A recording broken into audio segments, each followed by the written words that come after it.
Hello and welcome back to another Saturday of SMITE Esports, kicking things off with the SMITE Challenger Circuit on this lovely Saturday. It's J-Mac. I got Gormizer joining me as we start with the SMITE Challenger Circuit. North America, the final set of the week, the final set of the phase for these teams as well.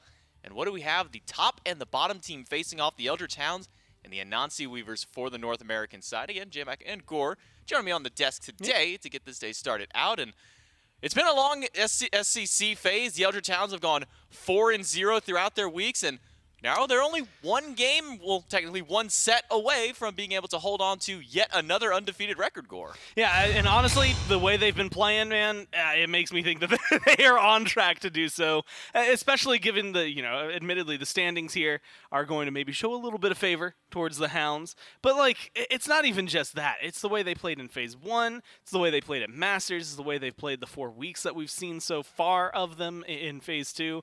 I think that this is just a team that, very similar to what we saw to, the Winter Dogs last year. They're the ones that you have to keep your eye on when it comes to any big events. Anytime the SCC gets to play against SBL teams, things like that, it becomes a massive deal for them. And I think that it's going to make things a lot more interesting. I think seeing where they can go when they get into these events, if they face teams like the Scarabs, who they knocked out of the last Masters, things like that, I think is going to be very fun to watch continually. Yeah, the Eldritch Hounds have been a team on the rise the entirety of this season so far, and they've really been on the rise ever since last season of the SPL, or not the SPL, the SCC back in Season 8, when this was kind of a shade of multiple teams out there. A couple of these members of the former Sleekness roster now forming up to make the Eldritch Hounds, and they're going against the Anansi Weavers, who are full of a lot of players that have that talent. They've either been SPL or been on the cusp of SPL at some given point there. You have players like MandoWarrior, Chinfu, Sops, BIGSLIMTIMMYJIM, which, if you don't know by name, is actually Coat Baby, who's renamed himself over there, and then Diesel as well. So the Weavers, the Eldritch Hounds, a lot of talent on both of these sides. The Weavers have been struggling a little bit in order to kind of find their groove in the SCC this phase. Even last phase they had really struggled, but now starting to get their foot below them, Gore. Yeah, and they're a team that, looking back on their history, they've done a really good job of pushing a lot of sets to 3. They always are able to at least get a game, but it's getting that cusp, getting the second game, getting the actual win, as we saw in the standings, not climbing up too high. So there's a lot of work for them to do, I think, to be able to overcome a team like this. But, they beat the Wardens. Unfortunately for other teams that were up towards the top, the Storm come to mind. There was a 2-0 at one point, then a 2-1. So again, a lot of history pushing teams the distance, but not a lot of history actually getting themselves those big wins that they need. And as we jump into the picks and bans for game number 1 between the Weavers and the Hounds, you'll probably notice a lot of parity between the SCC for North America and the SPL. Typically, a lot of what we see at the Pro League level does kind of trickle its way down into the NASCC. EU SCC is always kind of a different beast, so to speak, on there. And that's why we're seeing some of these picks, or some of these bans, I should say, like Yamoja, because in the EU SEC, it feels like they're allergic to that god. They never want to play it. They never want to play against it, but you never see picks or bans that way. But in the NASCC, Yamoja is still definitely one of those top threats. It'll be it, Kepri, and Robin banned by the Hounds. And the Weavers will take away Osiris, Baron Samedi, and Chernobog. And that leaves open a first pick Huang, which is a god, at least amongst the SCC, which has become a top pick, top ban priority. And honestly, I feel like he's still in that could be, couldn't be in the SPL. He has the potential to rise up, but at the same time, do you need to lock him in that early? I think it's just one of those things of what kind of play style is your team going for, and/or do you not want to show anything? Because, tell me anything else about the Weavers draft. Oh, cool, they've got a very safe mid laner that can also play in the dual lane from what we've seen lately. It does not give you a lot of specifics outside of the fact that, he's going to do a lot of damage, he's going to be safe, and there's going to be a lot of potential for plays. I mean, we've seen some nuts plays with the Huang pulling people in, being able to then slam some damage down. The root is very, very, very, very good in those jungle corridors, so I think later on it's going to be fun. Meanwhile, the Hounds, this one's fun to me just because I feel like Freya has been on the rise, but that success rate hasn't matched how often she has risen up. And so being able to kind of see what she's going to do, plus then having something like the Ullr on the side, means you're going to have a lot of damage. And the later the game goes, the harder your team's going to hit. But the rise and the effort that it's going to take to get there is maybe a little harder towards the front end.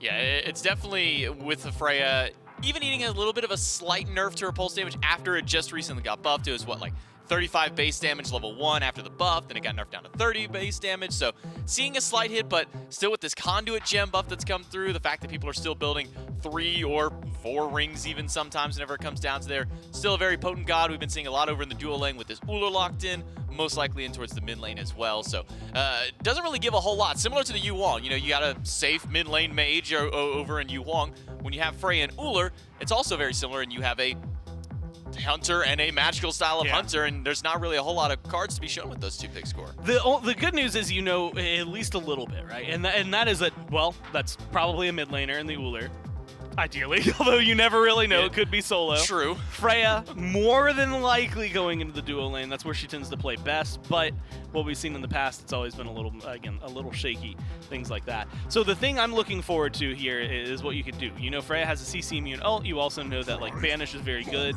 Things like the Daji maybe have a little less potency against her, but up against something like an Ullr, maybe kind of rise in terms of the power. I also think, like, Erlang is still available and, like, has been one of the top junglers, period, over the last few weeks.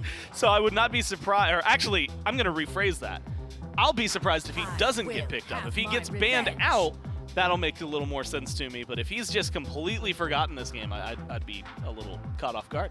Yeah. Xing Chen has been one of those Guardians on the rise as well, especially with all of these hunters and magical hunters and the double to triple compositions that we've been seeing from them. Xing Chen has been seeing a lot of favoritism as of recent in that support role. Seen a little bit of solo lane as well, and a variety over on the Camelot Kings in the SPL has been playing that one a few times. And then Medusa's kind of a weird one because we're in this awkward phase of kind of transitioning a little bit away from the crit style of Hunter over in the dual lane. We still have the ability style over in mid when you think of gods like even Chiron or AMC, Ullr obviously. And Medusa doesn't really fit into the standard crit meta that we've been seeing over for the dual lane Hunters, though. Whenever I also think of Chiron, I think of Netroid, who's been playing this ability style attack over there. So a little bit of a transition over there, and if it's any team to play at, the Eldritch Hounds definitely, with their Hunter, Dude Man Bro, has been loving this pick. And was it earlier this year? It feels like it was ages ago, but Medusa was like the hotness, like she was the thing. I think it was right at the start of the year. Yeah. It feels so wild to think how long ago it feels, even though it's only been like 2 months maybe, realistically. But again, she's got a lot. Like, I think the moving of her anti-heal onto her acid spray as opposed to having to be on lacerate, like, that was a massive buff for her. But being able to find a lot of people, like, we saw more ults connect for a Medusa than I think has a right to connect for a Medusa. So that was really fun to watch. And I think, like you said, with the builds that are going out right now, a lot of ability based, you know, you can go into Transcendence early on. You can get your chin size, still do a lot of damage. And, you know, you had mentioned the Chiron, who starts things off with a very powerful ult, but I think Medusa doesn't even have to worry about that. She just hits hard. I've got a feeling, Gore, that this Sylvanus is going back to the jungle for Chinfu. He played this last week. He did 2 games of Hercules jungle and then a game of Sylvanus jungle. And with a Cerberus and a Ratatoskr locked in, I've got a funny feeling that this Sylvanus might be going over to the jungle for the Weavers. We'll jump into game and see exactly where this pick ends up going through. It was a Nemesis and a Vamana for the last 2 for the Eldritch Hounds. We jump into game number 1. Will it be? Yes, it will. Sylvanus jungle once again for Chinfu. One of the only ones still doing it. Definitely going to be an interesting game, to say the least, for the Weavers. They were able to find some success. Last week I said a Hercules jungle for Chinfu in game 1. Found I think it was I can't remember if it was a loss that one or a win. Then ended up getting the opposite on the Hercules jungle the second time around. But when this Sylvanus jungle came out, man, everybody's kind of scratching their head like, man, how is this going to work out? Yeah. Built Mannequin Scepter and ended up getting like 6 kills for his team. Pretty good pick. I mean, already. Oh, okay. Just... Look, I don't even know. Like, that's just good damage, good positioning. I think a bad spot for the Freya to be in. I feel bad for laughing about it, but I mean, how often are we getting sub 1 minute first blood? Like wave 1 first bloods in dual lane. That's just good damage, like, man. We've seen like wave 1, wave 2 deaths in mid lane, typically when it is off the back of like a Huang and something else to kind of go alongside that. Things like, like Erlang or Osiris, you know, you get those 2 kinds of picks in mid lane. You're going to find some good pressure. You're going to find some early kills, but we don't see dual lane kills this early very often. Well, and that's that conversation I think that has to be had about Medusa specifically, right? Like, we talk about Freya. Freya has gotten a good early game buff and then a small nerf because it was a very strong buff, right, overall. And so there's, you know, a good amount of damage that you can take fights that before probably were going to be a little more difficult for you. Medusa, on the other hand, she's strongest really at that like level 12, you know, I guess you're level 8 to like 14, that mid-game area is where she peaks. And then from that point on, it's late-game hunter damage right afterward. But prior to that, it's not like it's anything to scoff at. You've got good anti-heal application, you've got a good root, good control of the lane, and the best thing about it, and this is where Freya's positioning is going to have to be very careful, is that Medusa's lane clear, her main damage ability, is going to spray you if you're not careful. And she can hit the minions and you. You have to have a very, very specific angle to stand at. And you can see with the way that Diesel's standing a little more withdrawn, but still within range and behind the minions, it's not going to be too difficult for that acid spray to spread a little further. Yeah, he's definitely got to keep his distance, either stay a little bit further to the side of the wave or just a little bit further back. But mid lane pressure over to at least Crimson and Oathhh for now. Solo lane has been a bit interesting to say the least as far as the NASCC is concerned. We've been seeing a little bit more of the assassins kind of popping out. We saw a little bit over in the SPL. Variety was playing this Ratatoskr solo for a bit. MandoWarrior still likes playing a lot of these assassins. We've been seeing more Kleena as far as the SCC is concerned. Not a pick that we see at the top end of play too much more anymore. Even Bastet has kind of made her way over there. So at least with the Weavers and players like Mando, still keeping it rather interesting in that solo lane. Honestly, to the point where the only other person on this team that I would have wanted, or I should say God on this team to play solo, would be the Cerberus. But I don't know if it has like a wild, like great matchup into anything outside of, like, he's a Guardian, right? He's got good sustain for himself. He's going to be able to set up good kills, good stun, things like that. But he's also just as applicable over here in the dual lane. I personally have been a big fan of Ratatoskr solo. Variety loves playing it over there on the Kings and the SPL. And that, in and of itself, has won me over on this pick. The capability of it, especially in solo lane, to rotate, especially out-rotating something like a Vamana, even with a good dash from a Vamana, you know, you're going to have good movement speed from the assassin base, and then on top of that, you're going to have your semi-global ultimate that's going to get you about halfway across the map if used properly. So any fights that go out over here on the right-hand side of the map, which around the 10-minute mark when Pyromancer spawns are huge, yeah, that Ratatoskr is going to be getting in there. Now, I wonder if Mando's going to go for the mitigation-style build that we've been seeing out of things like the Robin in the solo lane. I believe, if I'm not mistaken, one of his acorns does give him a lot of extra protections as well. Yeah. Well, to hold that thought, as it is a 2v2. Assassin versus Assassin, but Jungle versus the solo in that instance. Remakami will back away and attempted the blue buff invade by the Hounds, but not going to find anything there. It'll just be successful blue buff confirmed for the Weavers, and that'll make sure that MandoWarrior is allowed to have some pressure over in the solo lane, allow him to have some of that mana sustain, because you already see he's been a little bit low for a while. Yeah, this has been a lot of good control, and I think that's just going to be the case of this for the beginning. The Warrior scaling from a Vamana, the clear is going to be a little bit better. I mean, you can even see it now, like with the way the Ratatoskr, all of his abilities, there's not really one that's like great for lane clear. Well, maybe it's your flurry, but or you know, your spin, but like you have to get in the middle of the minions for that, man. I'm not doing that against Vamana. Vamana, you can see the Umbrella Ring working out really well for him. Of course, his cone. It's just going to be easier clear over there for Remakami. So it's not too surprising to me see that the farm is going a little one-sided, and that the experience and the capabilities of Invade are going towards the Hounds, despite the fact that they weren't able to get it that last time. I think that's a big win for the Weavers, just to kind of keep things from spiraling out of control. Well, a very easy beads pull for Quig. He walks up to Diesel, presses 4, and with no ultimate available to the Freya just yet, forced to use those beads. That way they didn't get thrown right back into the hands of Dude Man Pro. Dude Man Pro now left alone, hit up with the Banish, but does have that lacerate to get himself back to safety. Now level 5 for Diesel, has an extra safety net of his own in that ultimate to be able to get away from anything that might be thrown his way. In this solo lane, I've got a feeling that we might not see the full kind of tanky bruiser style of Vamana. We've been seeing Remakami and some of these solo Vamanas in the SCC more often than not run more just like a jungle style of build. Oh, look, man, if you can chase people down, Vamana's got a lot of healing, depending on the anti-heal that comes up on the other squad, and that's going to make it so much easier for you. I think at this rate, I mean, who's going to... Brawlers maybe for Mando, but then you have to deviate kind of from the build that we're expecting. Maybe Divine Ruin for someone like Chinfu. It just feels like, you know, a lot of the anti-heal applications for the Weavers that would normally exist, you know, an assassin getting your divine or your brawler's beat stick, a regular like a standard mage getting your divine ruins, things like that, aren't going to be as easily applied. Good news, Cerberus has some built-in anti-heal, and they have some healing that's team-wide as opposed to just single player on their team. But, you know, Freya's not one that typically itemizes into anti-heal, or if she does, it's going to be, like, super late. And so I think that this is going to be a good spot for Remakami. Pushed by the dueling dragons, but not enough damage. A good pull will slow him down, and a good stun by MandoWarrior sets up for the kill. First blood for the Anansi Weavers goes to the solo laner. Mando off a rotation from the solo lane, and not even utilizing his ultimate to get over there. He just walked to that team fight and was able to find a pick. Yeah, and honestly, I like the presence that they have. They're not anything fancy. It's just the rotation power that Ratatoskr has. Vamana had been low, so had to back away. Without Remakami being able to match it, it makes it even more of an advantage for the Weavers. And again, the way that they're approaching this, despite the fact that you know, again, Divine Ruin applications might not be the easier, anti-heal might not be the easiest thing to throw out for them. Their presence in teamfights is going to be nuts. I mean, you've got two Guardians that are going to be, even if Sylvanus doesn't build it, somewhat tanky. And they're going to be able to have some really high-pressure damage dealers. BIGSLIM goes to the ult and doesn't find anything. Splits the uprights between both Quig and Dude Man Pro. So 2 ultimates used, actually 3 ultimates technically used there, both supports and diesels.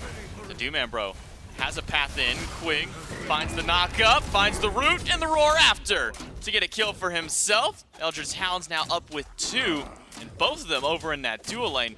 Means that Quig and Dude Man Bro are going to have a field day for at least the remainder of this early game. Remakami used the ultimate on the right side of the map and starts slowly batting away at MandoWarrior's health, but most of that just to re-sustain himself because MandoWarrior has been winning at least the poke war in solo. Man, do you remember, this just gave me like wild flashbacks, but Vamana solo in like Season 2, Season 3, where it was just like building, the same, you would have the same build a Kali would build on a Vamana. You'd get like the hastened, I guess at the time it was hastened Fatalis as opposed to hastened Katana.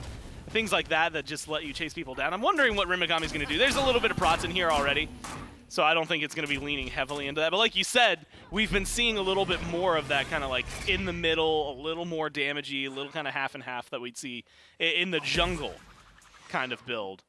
And so I expect a lot. Plus, I mean, look at this lane. He's obviously having no issues bullying MandoWarrior and keeping himself alive. With the ult being down for a little bit, it's got a low enough cooldown that it's maybe not the biggest stress. I think it's just 90 seconds at base.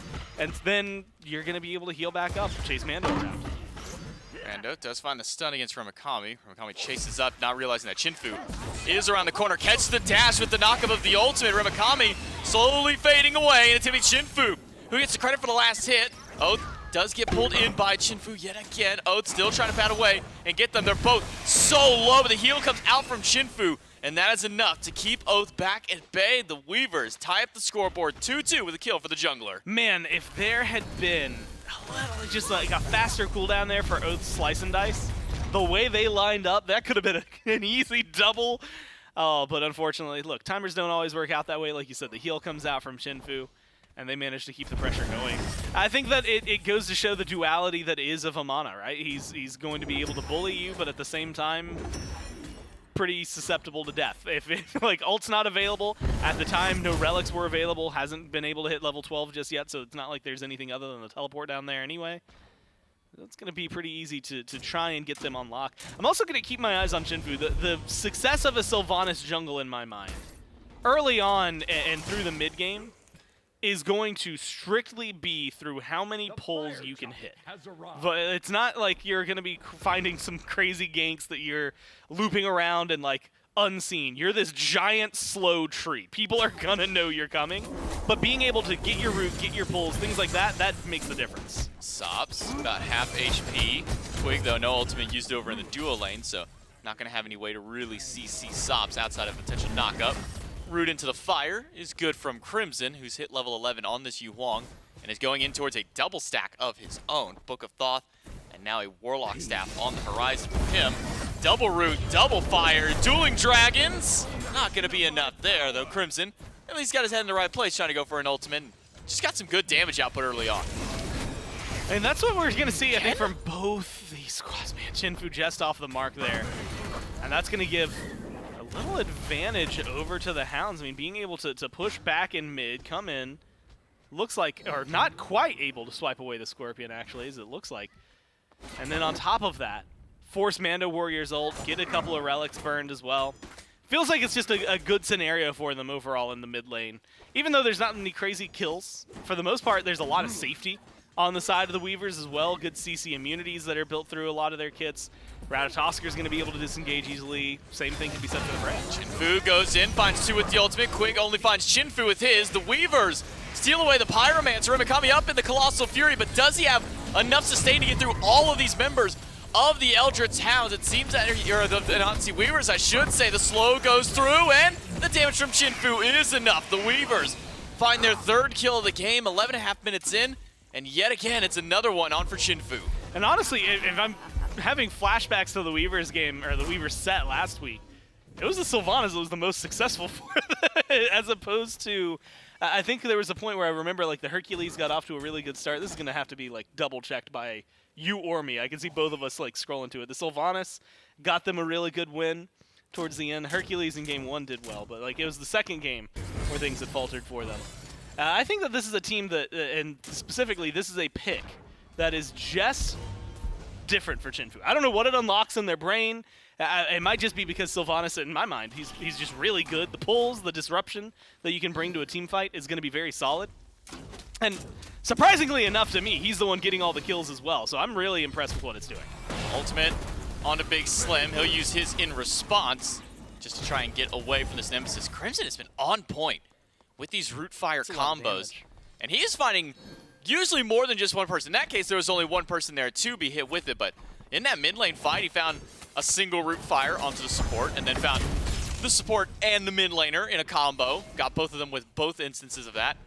And then he did it again where he hit 2 people on the outsides of opposite sides of the root and then found a fire in between them again on 2 different people. I mean, Crimson has been just nailing these shots, and unfortunately for him, he just doesn't have the damage online yet. Yeah. Even though he's sitting at 5,500, still rather impressive for a mid laner to be near the top of the damage charts this early on.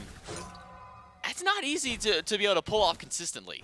No, yeah, hitting it as much as Crimson is hitting it means to me that we are going to end up seeing this player flourish into the late game, right? And like the same thing can be said. I think Diesel, at this point, what is that, a hasten ring? So there's still a lot of power, a lot of potential for that Freya.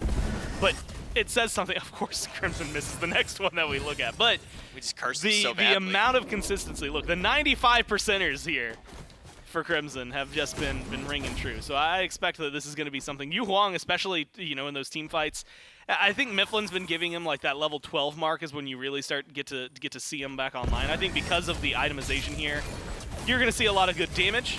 But really, once that Warlock staff is finished, that's the true form. Dueling Dragons gets the Aegis, and the beads by Sops a little bit early get pulled back into the fire. One more auto is all that's needed, and Crimson puts down the mid laner with the help of his support. Remakami on the other side of the map goes down. The anti-heal coming from Chinfu, preventing a lot of that sustain from the Vamana. And Weavers will find a return kill. This is going to feel and maybe seem nitpicky as well, but that's like the 3rd time I've seen Remakami activate that ult to me, a little too close to low, right? And like, it's hard to determine. I'm going to be honest, like that entire line, the threshold between can I hit it now or do I need to wait, is very, very thin. And unfortunately, it's always been a little bit too late so far that, you know, your healing's not going to come online, not going to be really that prevalent in the fight for a majority of it. Same thing happened around the FG pit, where when it was popped, it was enough to keep you alive a little bit longer, but not enough to get you out. And I think now that Divine Ruin is online, if Chinfu is hugging you, then you're going to have to worry about it. Mando dunks in. Feed's gone from Oathhh a little too early again. He gets pulled in by Big Slim. The shield will give him a little bit of his health back, but not going to be enough. Diesel up in the sky. Finds a kill with the Valkyrie's discretion. Quig gonna get stunned out by 1. The Petrify just a little bit short from the Hunter, but Remakami is rotated and found to kill on the support. Finds a double kill onto Diesel and might be able to turn around and find a triple onto Mando. Mando doesn't get far enough away, but Dude Man too far up by himself, and Sops picks up 1. A good push from Crimson will separate the fight. It's Remakami and Crimson in the middle of 3, but Crimson gets knocked up by Chinfu, and 1 more shot from MandoWarrior to take him down. And that's just a good rotation from the Rat. Good damage as well, but really good target. I mean, you look, the 3 people dead are just everyone except the front line. Quig gets out barely, but does get out. Remakami's the only one left alive, uses the ult a little more aggressively this time, but Oathhh is taken down a little too deep. Dude Man Bro just did not have the damage to match up. Diesel does get taken out, so at least they pull something back in their favor for the Hounds. But that's well played by the Weavers, and by the time Crimson is just alone, it's him and Remakami. I think there's a world with the right cooldowns where Crimson is able to not only get out of there, but maybe help turn things around. But unfortunately for that, that was just not going to be the case, right? The Aegis had to get used a little after the beads. Didn't have the dash to get that immunity and get you away just a little further.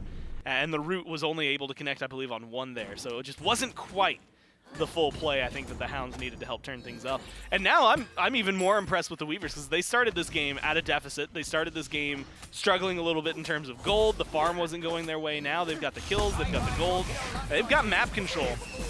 It's just converting that into anything big, right? I think pressure over here, specifically on the Remakami on the right-hand side, does mean sooner rather than later you can start going for something like this Pyromancer.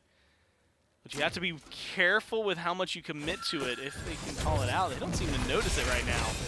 So this is going to be a free Pyro. It really should be. Starting up by the Weavers. Now that Remakami is here. Oathhh on the backside finds ult on the Chinfu, but Chinfu finds one in response. Not quite enough sustain yet from the Sylvanus. Still dragging him out, but they're just off the mark from pulling Chinfu in. Remakami will chase him down, but Chinfu with the double dots on Oathhh is enough damage to take out his opposing jungler. Remakami will clean up the kill, make it a 1-for-1 trade. But it's only going to be the 1-for-1. No further follow-up out of the Hounds. You color it 1-for-1. Chinfu's worth more than Oathhh right now. Just blanket. 4-1 and 3, that's a shutdown kill that you're going to pick up, plus it's 2 levels ahead. You getting that kill is massive, although it goes on to Remakami, which maybe only helps a little bit, balances out some of that deficit that was there in the solo lane. So that one is a little more in favor of the Hounds, but then you factor in the Pyromancer, and the Weavers still come out on top of that fight with a 1-for-1 trade. So now you're looking at where can you find this pressure, I think, if you're the Hounds. What is it you need to be able to do to match up to this squad? And also, you get me at the point where I'm just wondering, where has this Weavers been?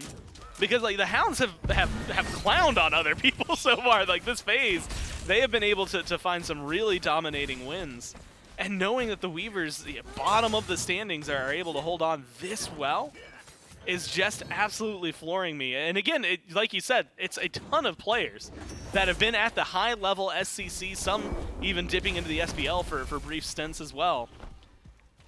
And so it's not unexpected of their capabilities. It's just after the history they've given us this year. It's nice to see that the fight's finally coming through.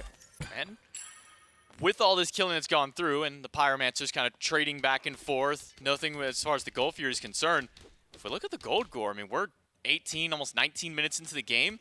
We're sitting 400 gold and barely the same as that in XP separating these two teams. XP slightly to the Hounds, gold slightly over to the Anansi Weavers. So, I mean, we're sitting dead even at 19 minutes in. This is not a position that we're used to seeing the Hounds in. It's struggling up against a team like this, or at least trying to maintain even. Big Slim walks into the middle of a bunch of them. It's ult for ult out of the support, but one gets pulled in. It's just Remakami dunking down in his MandoWarrior. Crimson has got to use the beats to get away.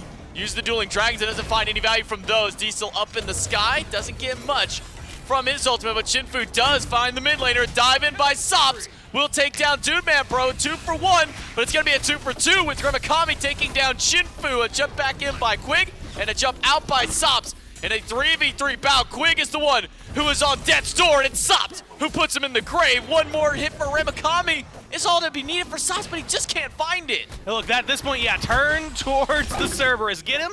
If they could see what we see over the wall is just a waiting kill, but in 2v1, Ullr's still hanging around a little bit. This might go towards Mando. They have to play this carefully. Mando almost finds that stun on Oathhh, and that could have likely been a turnaround kill. Sops is waiting for his opportunity to get back in that fight, but just couldn't find an opening as he was sitting so low at the tail end. Just well played. Remakami even looking for a little bit of poke. I don't think anything big would come out of that.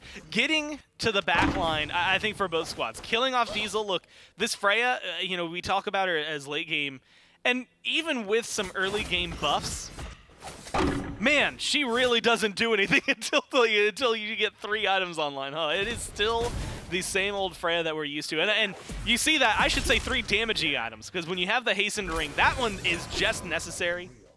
I mean, Pulse, you're a Pulse Irradiate combo. is so slow without the attack speed that you're going to be getting from these items. The damage is so low to the point where now, I mean, we really haven't gotten to see Diesel have a huge moment just yet. Gold Fury stolen away. Was that by the support? Did Big Slim seal that with his paralyzing spin? He did indeed. Is that 103 damage, that says? It's not the least damage that we've seen to steal an objective, but thin margins again. I don't know what it is about supports in general, but we have seen so many support steals over the course of Season 9, Gore. It's mind-blowing. Honestly, to the point where it feels like it's starting to rival like Hog days, right? Like you go way back to the Hog relic that executes Gold Fury that low, and you have those interesting battles of like, okay, which support's gonna get it, who's gonna time it better, and you're getting that just in these abilities. And the thing is, and J-Mac, I'm gonna, you know, I don't have to illuminate you on this because I'm sure you've been in this experience. When I'm playing and I see the other teams on the Gold Fury, and we're mostly even, right? If I'm behind, I'm probably just letting it happen. We're even. My life's worth less than that. I can walk up. If I steal that and I die, that's a huge win. If you do what we just saw, you steal it and you still get out of there, that's a huge win for you no matter what. I mean, it is way more worthwhile for you. And even if you die, the play as a whole doesn't really work. If you die and lose it, you're not really giving up as much as you could be. So the chances of being able to get something big for your team was just massive there. And with that Fury steal, the Weavers able to pull themselves slightly in lead with the gold now. Do you see a fight around the mid lane? Starting to brew up. MandoWarrior playing very aggressive on this Ratatoskr. Already hit level 20, so can't upgrade that Sigil. And has gone for a mitigation style of build. Pridwin going to be the final item for MandoWarrior after upgrading that starter item. We can see how not much damage that Crimson is doing in general, though. Not a whole lot of dedicated magical procs over to this Ratatoskr, really just what's currently coming from that Oni Hunter's Garb, which is going to help out Mando, but even still, with that Lotus Mask finished up, he's not taking very much damage. Yeah, I mean, at this point, as a Ratatoskr, you're in the comfortable position to be able to jump in really deep. I mean, the 3-0 and 8, you can see that they're getting out. And that's the thing. You've still got Rat's movement capabilities, right? Like, you've still got the ins and outs of an assassin. It's just the fact that you're going to be very tanky. Good damage spread as well so far from what we've seen, so I've been excited to see what MandoWarrior's been capable of in disruption factor. But really, it's just that ultimate. That knock-up is such a good initiator and such an easy follow-up for someone like an Ullr, eventually like the Freya, that I expect to see the Weavers really capitalize on that just several times. Can he do it again? Can Big Slim find another objective steal? Not this time. Does find a two-man stun off the tail end of that spit, but not going to steal the objective away. The Hound's able to get the Pyromancer, kind of shore up a little bit of that gold. And I'm currently looking over at Chinfu's build, and he's got that Gem of Fate in that Tier 1 slot there after his Soul Reaver. It seems to me that Staff of Mirrodin might be the follow-up answer. And I just got to say, from personal experience, Gore, having a lot of CDR and then a Staff of Mirrodin on Sylvanus, especially once his passive is at the late stage that it gets to with the 1 second cooldown reduction by picking up those plants, you have a lot of fun with that god. And you know what? It's a ton of fun. You're gonna, he's gonna have more pulls. If he had a Bumbus hammer, it would actually be the most fun you could have on Sylvanus, because essentially you walk up, you ult, root auto, root auto them, because you're just constantly picking up that same plant that is being dropped down every time. It is mind-blowing how many roots you can get off in a single fight when you have a Mirrodin Bumbus proc going off like every second and a half, basically. It's crazy fun. You know, I wonder how things like that are going to affect like the CC changes, like the classification changes that are going with the next patch. I wonder, like, that's the kind of thing that's going to take like a month for my brain to like fully comprehend. So I'm maybe just reading it a little bit more on the patch notes, seeing how it's going to work. Those DR changes will be interesting. But just, man, can you imagine how frustrating that's going to be if we see that scenario? I mean, it's got to happen at least once, right? Again, so funny. Maybe some good news. There's a lot of beads on the other side, and so there's a good. Well, no, that's just gonna get rid of the root. It's not gonna stop the cooldown, man. You're still gonna get rooted when they're gone. You gotta be careful. The pulls, all of it's gonna feel really good. Well, Chinfu used the ult to immune the one from Quig. Oathhh goes in for a slice and dice. Ends up getting sliced up himself by Sops. Dude man bro goes to the backline, now has to go to his backline. Can't even get the ult off. The damage from MandoWarrior, just too much. Crimson up in the sky. only to delay his life bar because as soon as he lands, it is death awaiting him at the doorstep. Remakami up into Colossal Fury, gets some good shots over onto Diesel, takes him down, but Sops is just unstoppable on the Ullr. Finds a jump over the wall. Aegis as well, just for good measure. Remakami does get the dash, but he's not going to get very far. Stunned by MandoWarrior. Mando will take up the tower. Remakami gets CC chained to oblivion, and MandoWarrior to shut him down for the deicide of the Weavers. And you know what? Here's my biggest takeaway from that fight.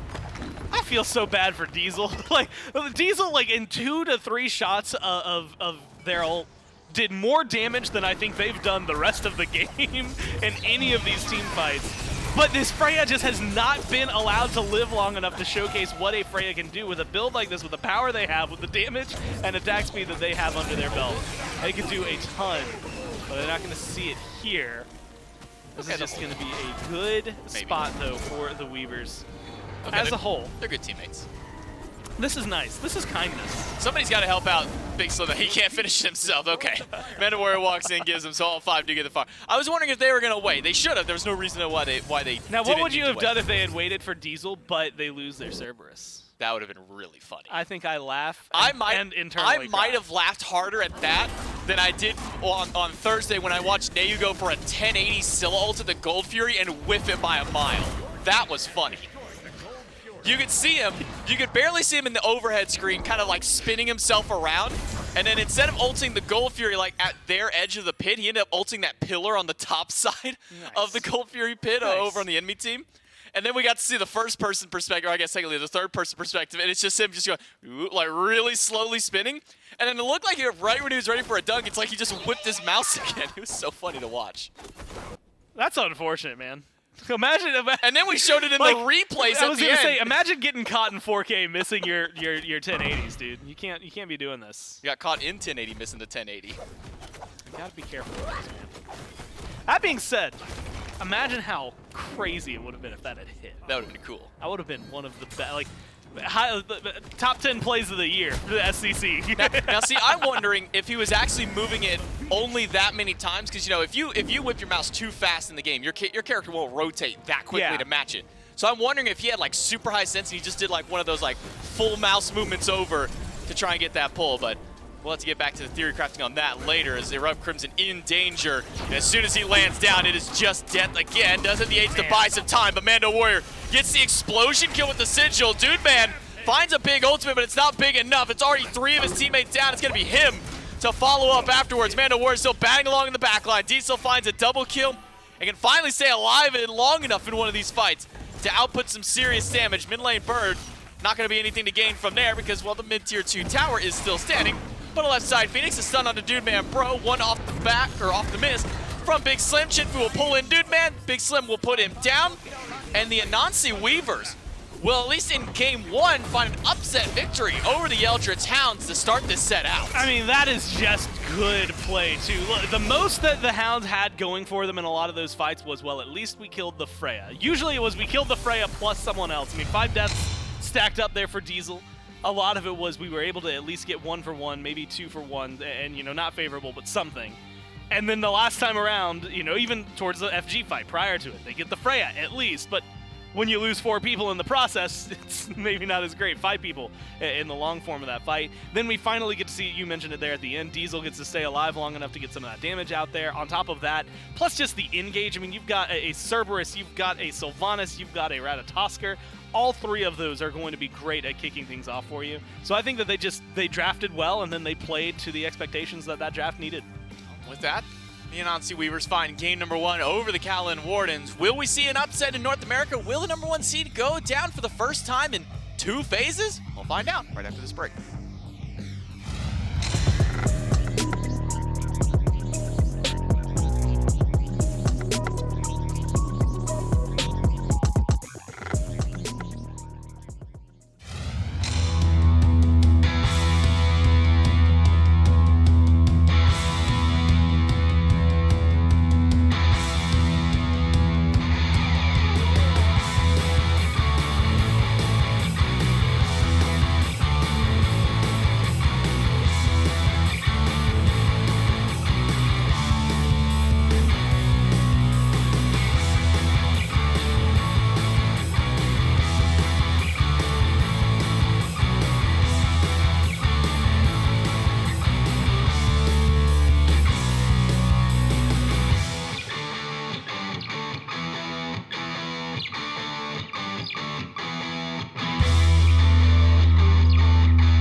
Well, and welcome back to the SMITE Challenger Circuit in North America. Game number 1 went to the 6th seed. Anansi Weavers able to find a win over the Eldritch Hounds, a back-and-forth game to start things out. But, Gore, once we started getting over to these team fights about 10, 15 minutes in, the Weavers able to find some superior grouping and able to find some big team fight wins over the Eldritch Hounds. It just felt like it was complete carnage and chaos across the board. The Weavers just able to find these crazy ultimates. Chinfu able to get to the backline, constantly find 2, 3-man ults every single time to get these fights going. And from that point on, is snowballing across the board. Sops able to get long-range artillery damage out on this Ullr.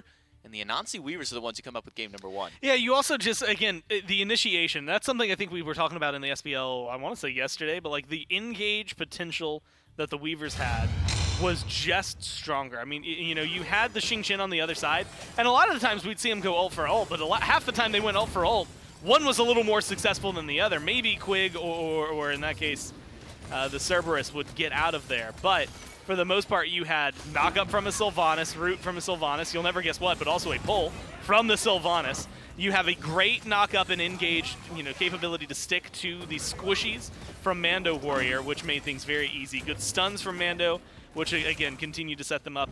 And then in the worst case scenario for you, you had the paralyzing spit for those stuns, much like that one under the tower, as well as the insane ultimate that comes down from a Cerberus. And so from that point forward, a lot of it would just be, okay, who can deal damage? And you know, you get decent damage from Chinfu, you get good damage from Mando, and like you said, Sops being able to kind of be an artillery fire. It wasn't until the very end where we got to truly see Diesel join in on the damage conversation, but once that happened, and once they got to kick it off, it really did showcase what this composition was made to do, and the Weavers executed it pretty damn close to flawlessly. You know what I will say? Is this sigil, we've been seeing it a lot come up with these assassin solos now. We've been seeing kind of become a little bit more popular, the sigil of the old guard going through.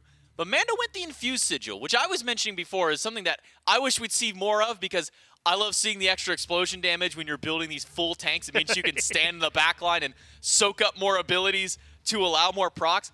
And we watched Mando in that last little clip there actually get a kill with the explosion damage, which to me is just funny. I mean, look at it, 58,000 damage mitigated, right, on a Ratatoskr. Like, good. You're feeling really solid in that. Plus, but like 58 mitigated, 31 taken, and almost 30 dealt out. Like, you are really doing a lot for your team in this. So Mando, I think, goes massive here to the point where, man, like I'm looking at the bottom 2 bans for the Hounds, Bologna and Artio were in that conversation. I'd rather him be on Artio. If I'm being honest, I think that's way easier to handle because I know that Artio is not going to hit the 30,000 damage mark. I don't think MandoWarrior is going to play Artio, if I'm being honest. If the Ratatoskr is gone, it's going to go to just a different assassin. Maybe we'll get a stray warrior. Potentially so. Maybe it'll Ratatoskr.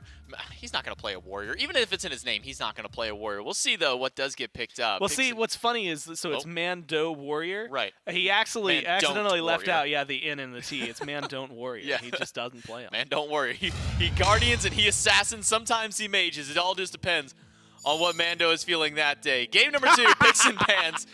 That's respect right there, man. That is some massive respect to see a Sylvanus first ban. And the wildest thing, for those who missed game number 1, that's not a support Sylvanus. That's a jungle Sylvanus respect ban out of the Eldritch Hounds. If that doesn't tell you that Chinfu has put the fear of God in these men, I don't know what will. I mean, this is a rat. I was going to say, just straight up saying, you know what? We know what caused this trouble. I don't think you need to ban anything else from that composition. Ullr. I think those two... Okay, Ullr I could get behind, but that's because it falls under the half and half. Like, it's still a meta ban while being something they played, and so it feels a little bit, I think, all-rounded for them. But I honestly think it was just these two. Look, I think that they get into a late-game state where they have a good lead because they've got really good engage, and their jungler was just kind of running the show. I mean, there was a point where Chinfu was up like 3 levels on the other side, and so it was very impressive, I think, for the Weavers to play it as well as they did. And it deserves that respect ban because it was very, very good.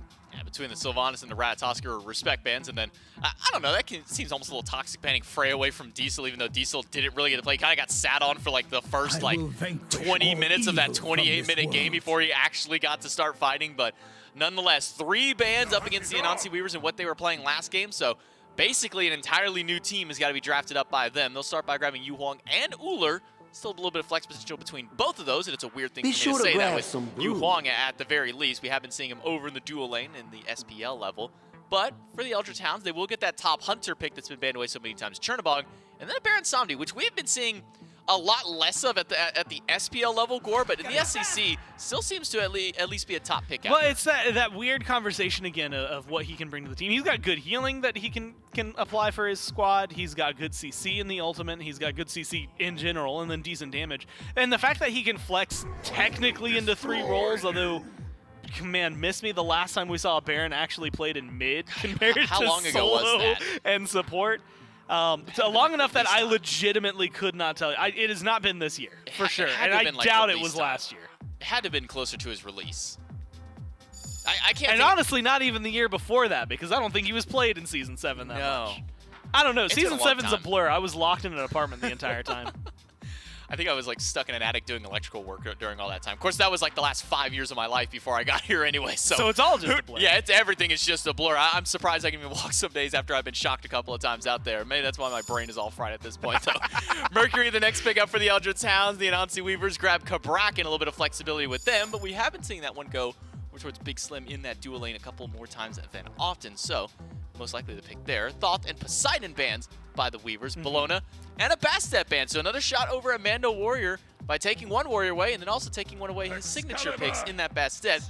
Though I would not be surprised if he was some... Oh, actually, I would be surprised. That's not at all the pick that I thought he was going to go with. Well, I mean, we already joked about like him playing warriors. Like, it just doesn't happen. I think King Arthur's a good bully.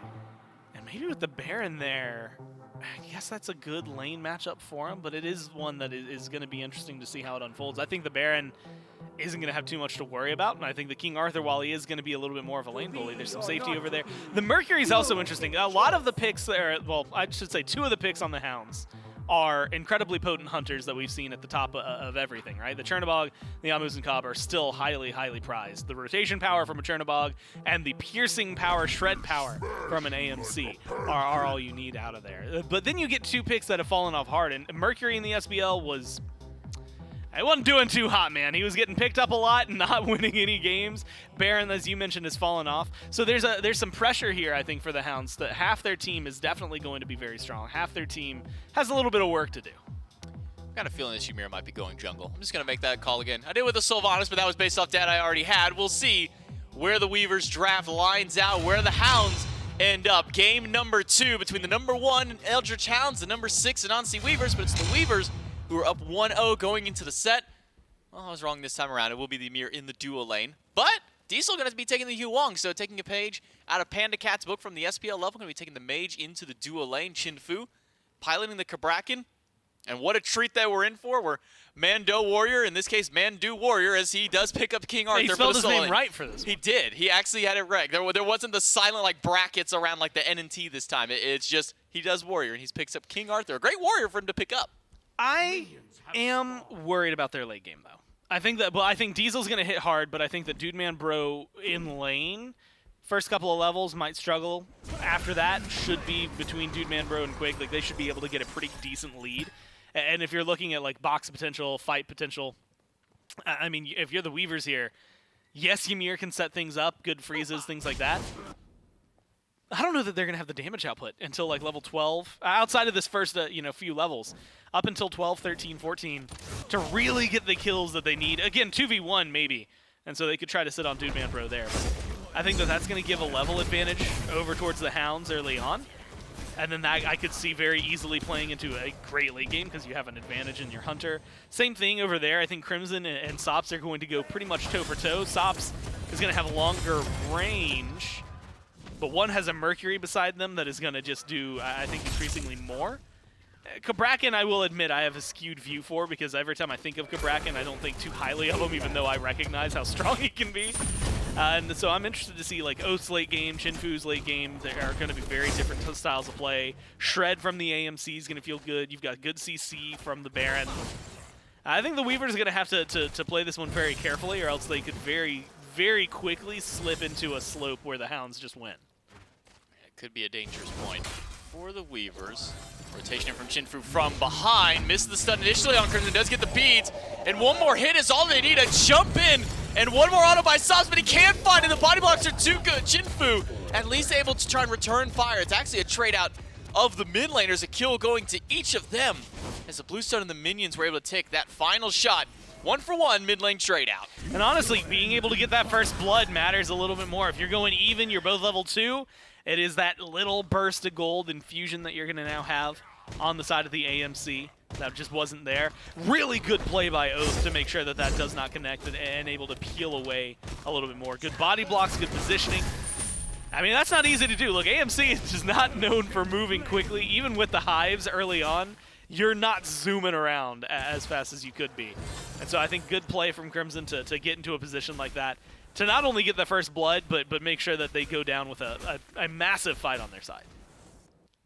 I should probably stop clowning Mana. I looked up the stats just because I was, out of curiosity what his god pool was like. His #1 most played god, as far as what we've been tracking, is Xing, so, Guardian in that case.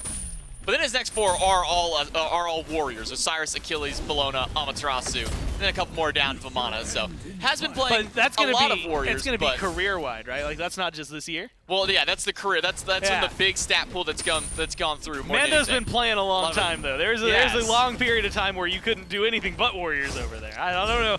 I don't want to give them the benefit of the doubt here. I don't think our little stat tracker counts as SOC games, if I'm mistaken. Which probably who knows how much he's actually been playing over at that level. This is just from what we've been tracking, as far as I know on this one. But most played god Xing, then like I said, Osiris, Achilles, and Bellona right after. So it does have at least a few warriors immediately after that point. So we clown on him. It's always a lot of fun. But I'm also at this point, I've been casting MandoWarrior for like 6 years, so I think I'm allowed to clown on him. And I also cast him during Collegiate for such a long time too. So we've seen Mando around the scene for a long while. Sonic Boom doesn't find an actual connection, but it does set up for a kill on a big Slim. Sprint is popped. The chain, not enough damage. One more hit. No, it's going to be needed 2 from Dude Man Bro on the basics to find the kill. The Eldritch Hounds find their second kill of the game. And that's just a good clean gank, right? You get Oath's presence coming over. It's onto a very simple target, right? Ymir's not going to get out of there. The Huang should be pretty safe. I do think that the experience, you can already see it kind of shifting in favor of the Chernobog, but I don't think a lot of those kills will be happening on a Huang. I think Huang most of the time is going to be able to disengage. There's some chase down potential for Dude Man Bro, and moments like this where you're just able to get some free poke. But I think that any ganks over here more than likely going to be able to find the Ymir. Really, I mean, just a big, slow target, very easy to kill down. So that's going to give them an advantage in left. It gives them, I think, a small advantage in mid because of the first blood they got earlier. So that's feeling good for the Hounds already. And the problem I have, the only issue with the Weavers draft, is that when you're looking at it again, very, very tanky late game, but their damage capabilities, like, King Arthur can still hit pretty hard, but is he going to be able to dive deep enough, beyond Quig, beyond Remakami? Same thing for what we see out of Chinfu. I think that you're going to get a good blink, you're going to get one good stun, you're going to get that damage off, and then where do you go from there, right? I think that survivability doesn't mean as much since like 9.5 than what we saw prior to that, and we haven't seen a lot of Cabrakan jungle in this meta, and so I'm excited to get some information on it, but I don't feel like it's going to do great. I don't know though, and there's a good chance that it's still going to have enough burst damage to just bleed through Dude Man Bro and the rest. An ult in by Dude Man Bro, but met by a wall as soon as he had landed, so no further follow-up there. Purple buff does get invaded by the Hounds thanks to rotation from Oathhh on the Mercury. In this solo lane, just a lot of what we'll see is MandoWarrior just weaving between the different abilities that Remakami throws out and has missed out. Chinfu able to steal away the speed buff. Sonic Boom in from Oathhh just to close the gap, but with MandoWarrior on the way, there's no way that the Hounds can continue their chase in. The Weavers jungler able to find a sneaky steal at the speed buff. Honestly, if I'm Chinfu, I'm really happy about how that just went. I got an ult and a speed buff. Well, Dude Man Bro dives in, dueling dragons off the mark, and Dude Man just needs a little bit more damage, a couple more abilities, maybe the crystal combo. Oh. Just out of range, Diesel able to sneak off to the side, find his way out. One more auto, and maybe that combo. Well, definitely if that combo hits. Could have been a big kill for them. And this is going to be the other half, I think, of the conversation, which is not just, the pressuring on a Huang and the capabilities of the junglers and the Weavers' damage, things like that. I'm really more interested in seeing how well they're going to handle the Ares, because Sops, as we just saw, has to use the beads. for the Ymir, it's going to be either later on a beads or just straight up the ult for ult trade, which, you know, Ymir ult doesn't necessarily bring as much to the table as an Ares ult, so maybe not the worst case scenario for you. You're still going to take a little bit of damage from it, things like that. MandoWarrior, I'm curious. I think there's going to be some good chances for pulls for the Hounds, and that's going to be something that the Weavers are going to have to contend with, because getting pulled into an AMC, a Mercury, and a Chernobog is just nasty. Like, that is the right word to describe it, J-Mac, because that is so much damage. And while a lot of it is going to be single target, they have just enough that's going to be AoE that they're going to burn through anyone individually. And even if they aren't, then imagine what all of that can do with a Baron behind it, right? Where you're going to get a bunch of cluster damage. You're going to get some good... I mean, at that point, if you pull 2-3 people, that's just some fat heals for your team as well.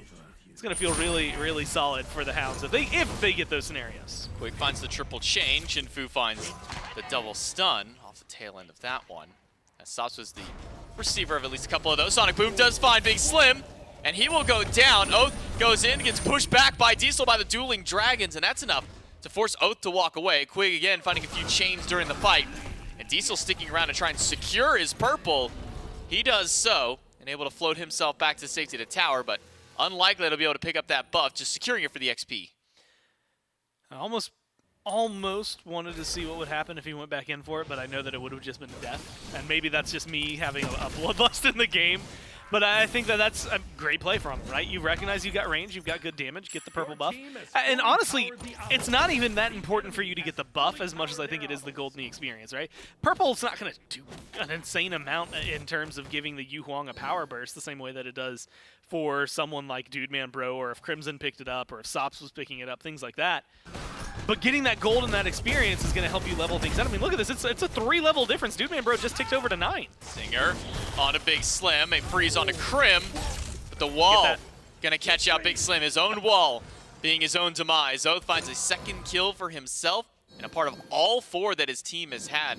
The Eldritch Hounds, we talk about it all the time, and there's a reason that we always bring up Oathh's name when we talk about this team, is he is the pace setter. When this team is hot, that's usually off the back of Oathhh. Ultimate from Mando to find Remakami, a dash away from the heal.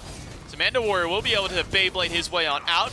Quig will pull in Chinfu, who is just slowed to all eternity. Crimson finds another pick for himself. That's 2 now for the mid laner. And Mando might not be so safe under his own tier 1 tower. Quig goes in, doesn't have the ultimate for himself because he used it just a moment ago. And MandoWarrior is slowly just being punched away by Oathhh and Crimson. Double kill for the mid laner, 6 now for the Hounds. And here's the fun thing about an AMC. And not only is it the damage, but you know, we talk about it. In my mind, AMC might be just the best hunter to have on your team, because what are his detriments? He moves slow, pretty easy to gank in terms of the fact that he doesn't have like true disengage. What are his advantages? Well, he hits incredibly hard. Bees is a great ability. You've got a good honey that has a good slow on top of that, but the stinger is just so solid. You are getting prot shred on targets and a low cooldown as long as you pick it up, and that's twice in the last 2 minutes that he shot it, picked it up, and then was able to use it again. So I think Crimson on this pick, especially having into the mid lane, is just going to be very potent for them, and they've got to figure out a way at least to stop him from getting the stinger to make sure that that ult stays like home. Chinfu finds a good ult, locks in Crimson, gets the beads from the hunter. A stinger in response. Crimson won't walk up and try and pick up that stinger. Doesn't want to take the 1v1 against Sops to walk up there. So, unfortunately for Crim, we'll lose that stinger cooldown for a little bit longer than he is used to. But he does have 30% CDR into his kit, so he's going to get it out much sooner than normal. Well, that and the fact that, I mean, how much fighting are you going to do over the next minute, right? Like you're not really going to be missing. Well, if they continue at this pace, maybe a lot more than I'm expecting. But for the most part, you're probably just going to relax a little bit. Maybe you find some individual picks. A lot of this has been that, right? Like, just being able to, like, Ymir, oh, he's 2 steps too forward. Or Chinfu, maybe a little too far and separated from the rest of the team. So a lot of it has been isolated kills, which, for the Hounds, that's great. Oathhh, Crimson, Dude Man Bro, again, while they have their AoEs, are very single target oriented. And so if you can get an Ares chain, 1, 2, 3 plus flames onto one target, and then AMC is just there, or Mercury is just there, usually it's going to be a kill for you. Teamfight-wise, I'm curious to see how the Hounds can adjust, but at this point with the lead they have, although not massive in gold, massive in kills, they might be able to turn that into something a little more interesting for us And it might just be one new. Of the Pyro, wall broken. An ultimate from MandoWarrior, freeze onto Crimson. Does not have his beads for this fight. Does have his stinger though, and that's enough to put Big Slim down into the dirt. Chinfu rotates over, finds an ult against one, and finds a kill for his team. Meanwhile, Dooman rotates into the fight to slow down MandoWarrior. Not enough damage to take out Crimson. Dooman Bro has saved the life of his mid laner and picked up a kill on the solo laner. A big turnaround for the Eldritch Hounds, and maybe a little bit more. They can find Chinfu. Dash is good from Oathhh to throw him against the wall, but the stun off the mark and on the wrong target. Oathhh puts down the jungler. And that's just clean kills, man. Again, you lose Remakami. But what, again, Quig and Remakami exist in this space. Like, this may be the truest form of support. Your goal is just create space and be the target that dies so that your carries can continue to live. Because Oathhh, Crimson, and Dude Man Bro are going to put out a lot of damage, and they're going to have a lot going for them that's going to make things easy. Crimson wants that stinger so bad. He took half of his health to take the 1v1 against Diesel to get his stinger back. And he'll continue to chase. He doesn't have any cooldowns, though, because he just used them all on the wave. Well, never mind. He's got Honey back because 30% CDR. Got to remember that. Going for 40. Stinger is back up, and Diesel is down. He just used that at purple. Yes. And chased long enough and had the CDR to fire it again.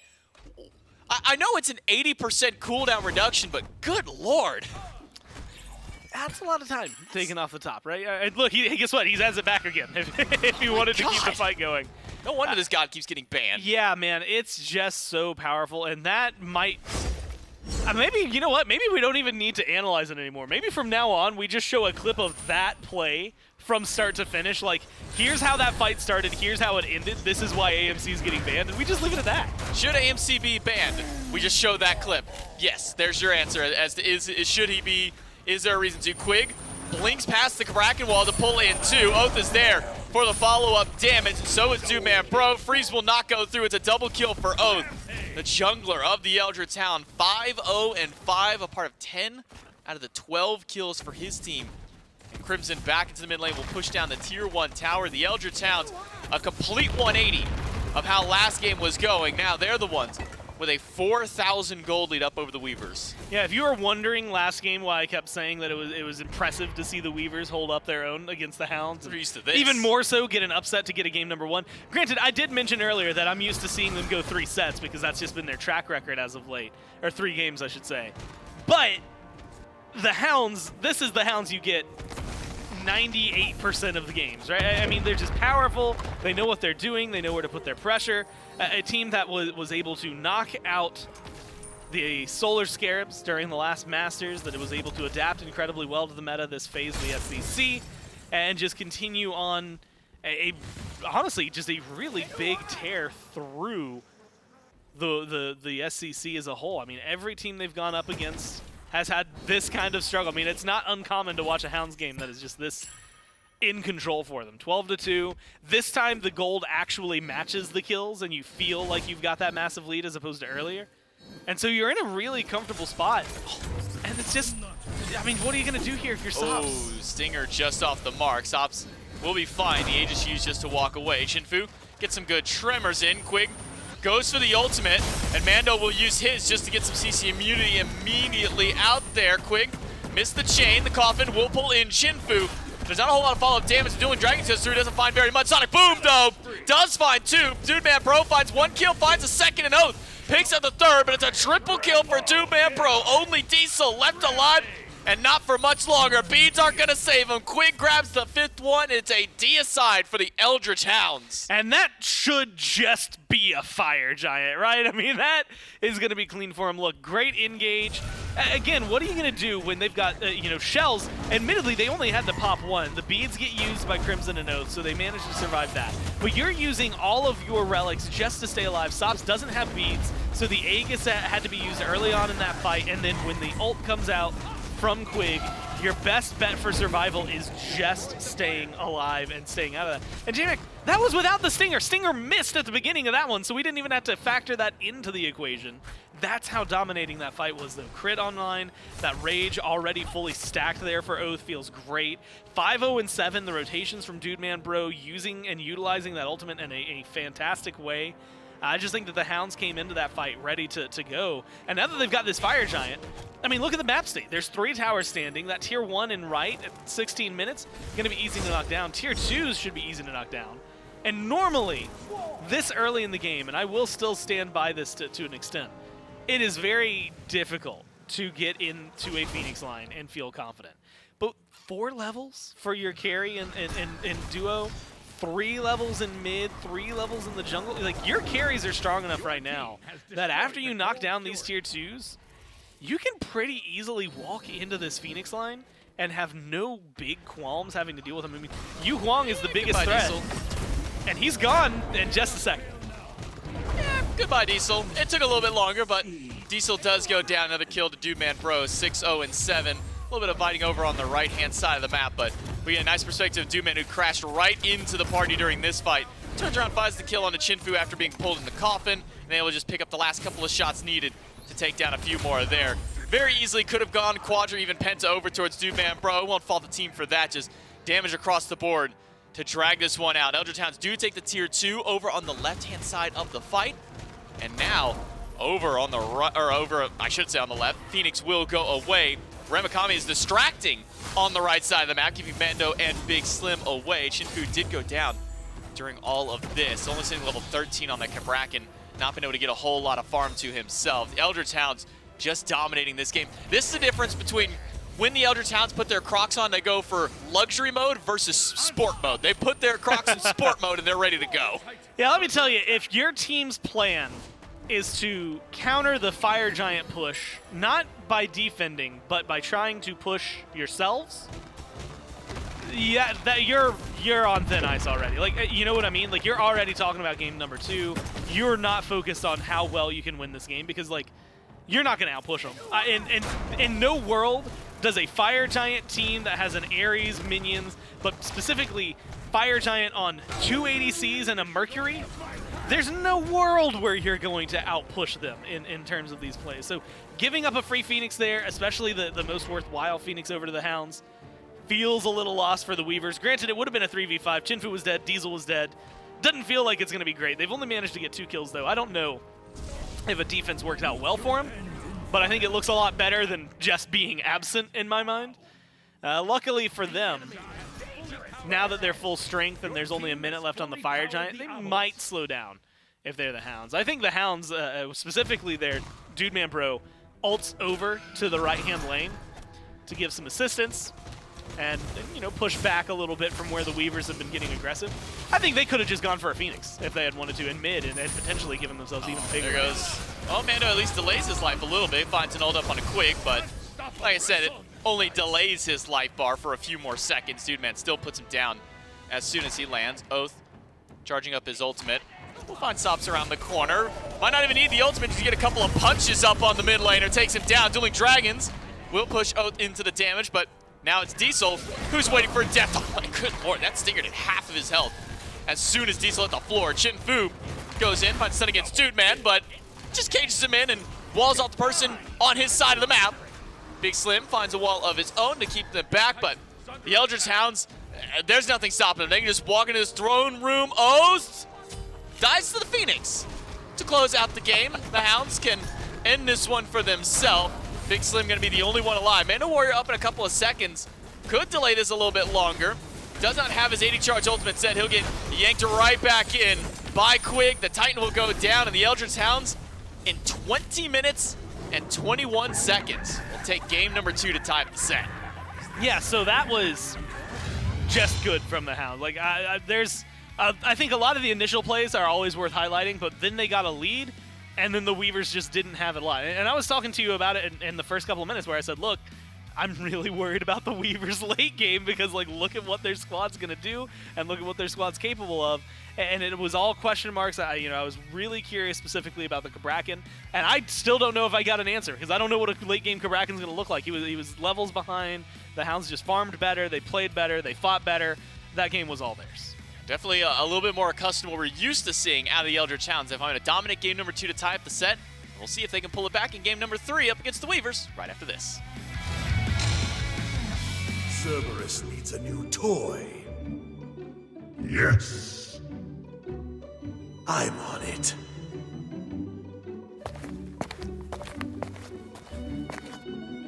Note to self, bring home bones of enemies for Cerberus to chew upon.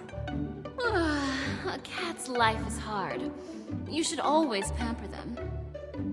No. Excellent. This will do.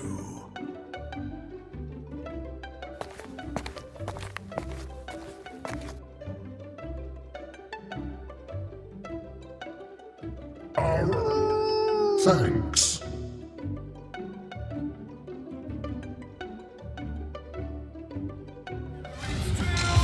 All the things you said you couldn't do, not in the mood for a failure.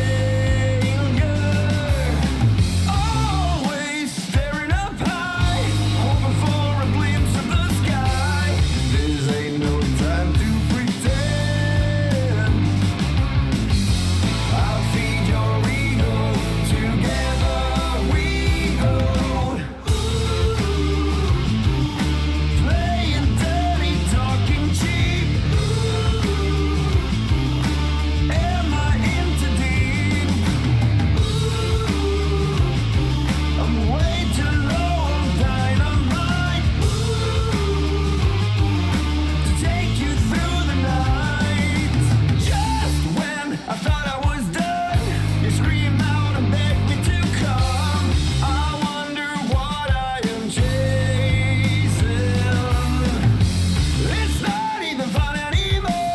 I should bail and run through the door, but something's holding me back. You feed my ego, together we go.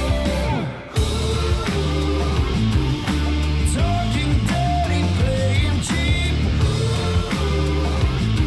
I know I'm in too deep.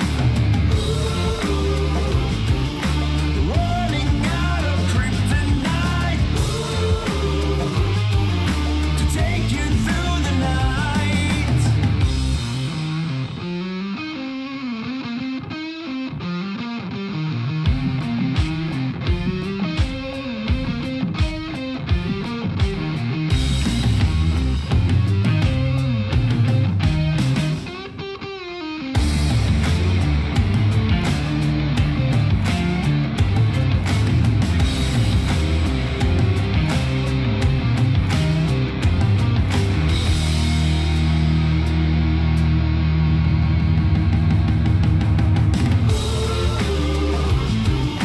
Talking dirty, playing cheap.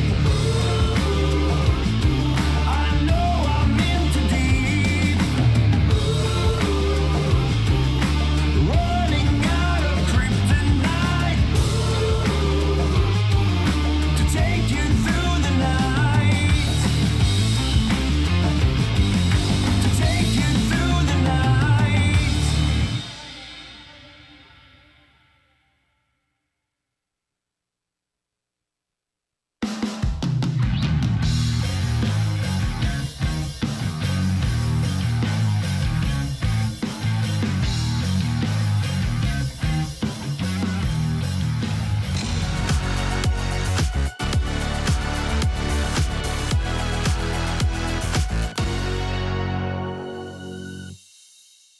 Game number 2 between the Eldritch Hounds and the Anansi Weavers goes the way of the Hounds this time in pretty commanding fashion, if I do say so. 20 minutes and 21 seconds was the final in-game time for the Hounds to take down the Titan of the Weavers. And Gore, this was just from level 5 onward. As soon as Oathhh had ability and access to ultimate, makes a gank over in the dual lane, gets pressure over there for his team. And then from that point on, dude, man, bro, able to make rotations constantly across the map, make his presence known in just about every single team fight necessary. And the other towns pull up a small lead, and then they just run with that lead the entire rest of the game. Yeah, I mean, that one, like you said, very cut and dry, right? You've got 3 really good hyper carries that get online really early on in that fight. I can't count the amount of stingers that were picked up because it was absolutely outrageous. I mean, Crimson, to the extent where he used one twice in a single fight while finding a solo kill over there up against Diesel. I think just good pressure from the Hounds. And look, it's the capabilities of a clapback. Where does the potential fall apart? I think early on, it was actually right around here. You know, the kills were 5-1, but the gold wasn't that insane in their favor. It was with the pressure they got very soon after, though, right? You all of a sudden you jump up to 8 kills, 9 kills. I think it was like at 10 when we really started to see like a massive spike in gold for them. And it's just playing the map because, you talk about it, early game kills, they respawn quickly. Maybe not the most worthwhile in gold, especially when you're swinging and stomping that hard. But what you get is a lot of time to yourselves. That's just going to let you farm up. Huang can't fight over there in that lane, just has to play carefully and safely because the farm's going to go to Dude Man Bro. Dude Man Bro's just straight up going to out-rotate Diesel in most of those engagements, so Diesel had to give up farm to make those rotations preemptively. And unfortunately, that just meant that you were going to get clean kills top to bottom if you're the Hounds. That's the wildest part, is that was a 25-kill game for the Eldritch Hounds. And I completely forgot that First Blood happened in mid lane with a 1-for-1 trade of the mid laners in their 2v2. I forgot that it happened because we looked over and we saw the first gank that came from Oathhh, and that was at 3 minutes. And I remember looking at the scoreboard at the time going, oh, that's just 1-to-1. What happened before? There was a whole mid lane battle that went through, but so much else happened that it kind of just got glossed over. I would still even argue, though, that First Blood going to the AMC, Crimson being able to get it just before the Ullr could, like that was the start of something going wrong because now you have an experience and a gold lead on somebody that you don't want getting ahead of you and is going to hit those power spikes, in my mind, a lot faster than what we got to see out of the Ullr.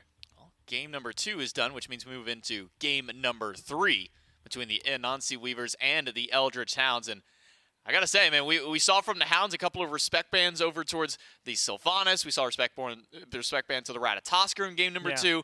If I'm the Anansi Weavers and I'm not first pick, I might be looking at potentially taking this AMC away. We'll see what happens. Picks and bans for game number 3 between the Weavers and the Hounds ready to go. And with the Weavers having that first pick, the Muzen might be a good one for them to take up for themselves. Got to keep that away from Emerald That's Crimson. what makes things so interesting. That was the Hounds' last pick, right? Like, it wasn't even, like, they didn't high prioritize it. It's crazy. And, like, 8 other gods appeared before the AMC. I think if I'm the Hounds, though, the Sylvanus, the Rat, probably the Freya, if you really want to go back to it. Honestly, like, mainly because I think you don't need to change anything, right? Like, obviously, that game was a wild success mark. The only thing that needs to change here is depending on the Weavers. Chernobog might be something worthwhile banning more than the Freya because that is way more first pick worthy and way more difficult to deal with. And so I'm going to keep my eyes on that pick because I think that's where the Hounds maybe should make a shift right here. Do have our first bans going through. I'm going to see an AMC ban at least out of the Hounds. Will be most of the same bans by the Weavers, at least for the 2 support gods. Emoji and Kepri both banned away. Mercury as well to join the ranks. And that'd be Robin, Ratatoskr, Sylvanus by the Eldritch Hounds. Chernobog will be taken away from Dude Man Pro, so that gets rid of some of that global presence that at least the Hounds had in the earlier portions of the game. Once that transitioned to the late game, Dude Man Pro was hardly ever in his lane. That does leave open the Freya. Got banned away in the previous game by the Hounds, but will now be picked up by them here in their first slot. I think the Hounds have just made this game harder for themselves. You've got a Freya that's going to go dual lane. Chernobog doesn't have to go dual lane, but probably going dual lane. He's going to out-rotate the Freya. Early on in the fights, he's going to have way more to do than the Freya. He's going to out-farm the Freya early on. Like, I think this is a circumstance where they've almost played themselves. That Raven ban, while I think that Raven has been potent and been powerful, I don't think that it's as worthwhile. And maybe I'm wrong because it's been banned the last 2 games. Maybe the Weavers just have a really nuts Raven that I don't know about. But I think that I would have rather dealt with that than the Chernobog just because of the capabilities of rotation out of the duo lane there. I think that's going to make the Freya slow down too much. Hercules that came out from Chinfu last week that went 1-1 in the 2 games that it got played will now be thrown out one more time for the Weavers to try and find their success in game number 3. Pair that with the Baron Samedi, so taking a couple of picks, at least away from what worked so well for the Hounds in game number 2. And now we see the King Arthur pulled away from MandoWarrior, that one going over to Remakami in the solo lane as the bans start going through, Ares and Fafnir. So a couple of shots in the support role at the very least to start things out. And no reason why you shouldn't maybe put some pressure over on the support, maybe put Big Slim on something a little bit less comfortable on for him, maybe something a little bit less mobile. So you do see the RDO ban, a shot over towards the solo lane, and then a Nemesis who has kind of snuck her way through a lot of these picks and bans. To my knowledge, Gore, we didn't see like any emphasis towards Nemesis. We saw it in game number 1 that Oathhh picked it up. But we haven't really seen any emphasis of it, at least in the previous games. And then a Serqet to come afterwards. Another curious pick by the Eldritch Hounds. Especially this early on. Although, again, when I'm looking at it, I'm less thinking of, like, what can Serqet do? Although get in, get out is really good for her. I'm more worried because like there were a lot of changes to make her not go support, and right now there's nothing telling me that this is support or not. Again, but ideally to me in the jungle. And then I look at Baron Samedi gives healing to the team. Hercules has self-healing. I look at Serqet. You're an ult bot right now. I am looking at you as someone who is going to ult Hercules, make sure Hercules dead, and then what happens afterward is entirely up to you and kind of up in the air. So I think that there's a lot of utility for it. And it does seem like it's going to be support, which means, I mean, technically means it'll be able to get in there a little bit better. But it did get nerfed hard for that for a good reason earlier on. And I don't know how well it's going to hold up. Yeah, lost a lot of the base damage into her kit, put a lot more in towards the scaling. Not as tanky as she can be while still dueling that same amount of damage, but still some damage out there nonetheless. And that 100% anti-heal that you mentioned, definitely going to be potent up against the Hercules and the Baron. We'll see how it pans out for the Eldritch Hounds and the Weavers as we jump right into game number 3. Can the Weavers find their return and get the upset, put the first regular season blemish on the Eldritch Hounds and put them to a 4-1? Or are the Eldritch Hounds going to go 2 phases with regular season play undefeated? We'll have to find out as game 3 starts up. J-Mac, Gore, and Doug one more time to get things going. And it will be that Serqet in the support role. Should have expected that with the Vamana locked in and a King Arthur already. Yeah. But it will be the Baron going to the support role. Mando going to be taking his most played god over in the solo lane. I'm really interested to see how this all shakes out because I feel like the Hounds have put themselves in a spot where they're going to be fighting uphill for a lot of this game. But also, Serqet, like, if that was a Xing over there in the duo lane, I think that it's going to be a lot easier for the Chernobog to just casually farm up. Because they're so squishy, this might benefit the Hounds even more. Duo lane pressure to Dude Man and Quig. I'm going to put Big Slim and Diesel under the tier 1 tower early on, but such is the nature of this new Conduit gem Freya with the buff to her pulse base damage and the buff that came to Conduit Gen, kind of a double dip for her. So we got to make sure that she gets some very good pressure. And it's something that Zapman mentioned at the top end of the plays. Freya kind of transition, being late game, damage on the sops, axe toss off the mark, but the hail of arrows is not. Crimson on point with a couple of those abilities to land first blood for the Hounds in mid. That was dirty, man. I mean, he just did it to him. Like, it's the Ullr kit, right? But that, whew, man, that was a good shot from Crimson and good plays. And look, this time they get the first blood without it being a 1-for-1, so that's already a good start for him in mid. And I think, again, while Quig is going to take a little bit of damage here, knowing that a 2-man taunt very easily followed up, Freya might not have crazy damage early on, but like, I think that duo lane has a lot more potential than I was going to give it credit for. I think that a Xing over there, especially when you factor in Xing. Look, Vamana does a lot of good ability damage, but usually auto-attack based, at least to an extent.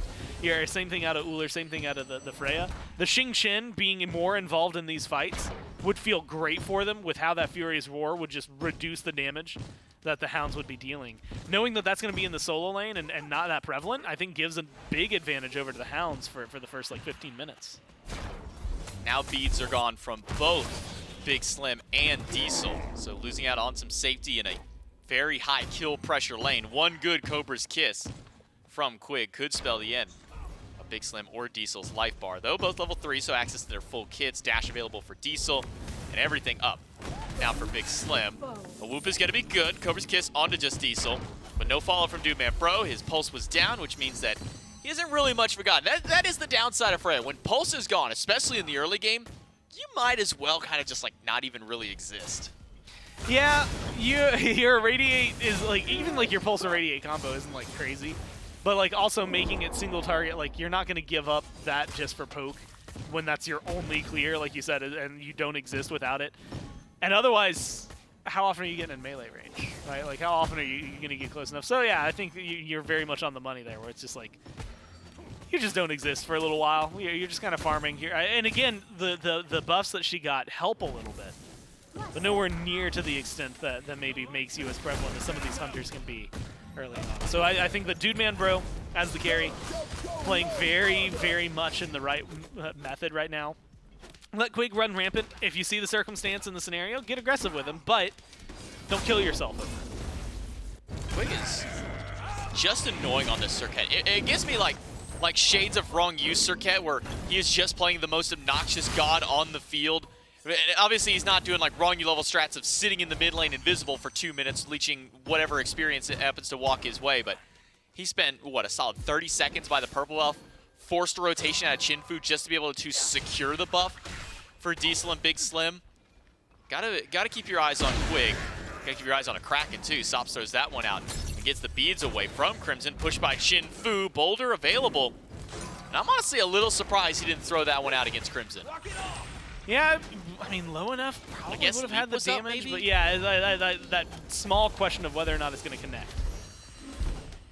I thought, well, you and I was- both had the thought that, okay, Valkyrie's discretion, there's the kill, but didn't Is use it going to happen? Yeah, it's that We were both waiting. We're like, whether or not they'll actually come through. And I'll be honest, I was a little surprised to see Dude Man Bro had that big of an advantage over in the lane anyway. Not something that you get to see too often. Unfortunately now, maybe a little discrepant, but it's not going to matter. Quig's over here. Oh, but Beads is really powerful, J-Mac, and so it gets him out of there. Good dashes. There's the boulder. a tale as old as Smite. Beads are just good.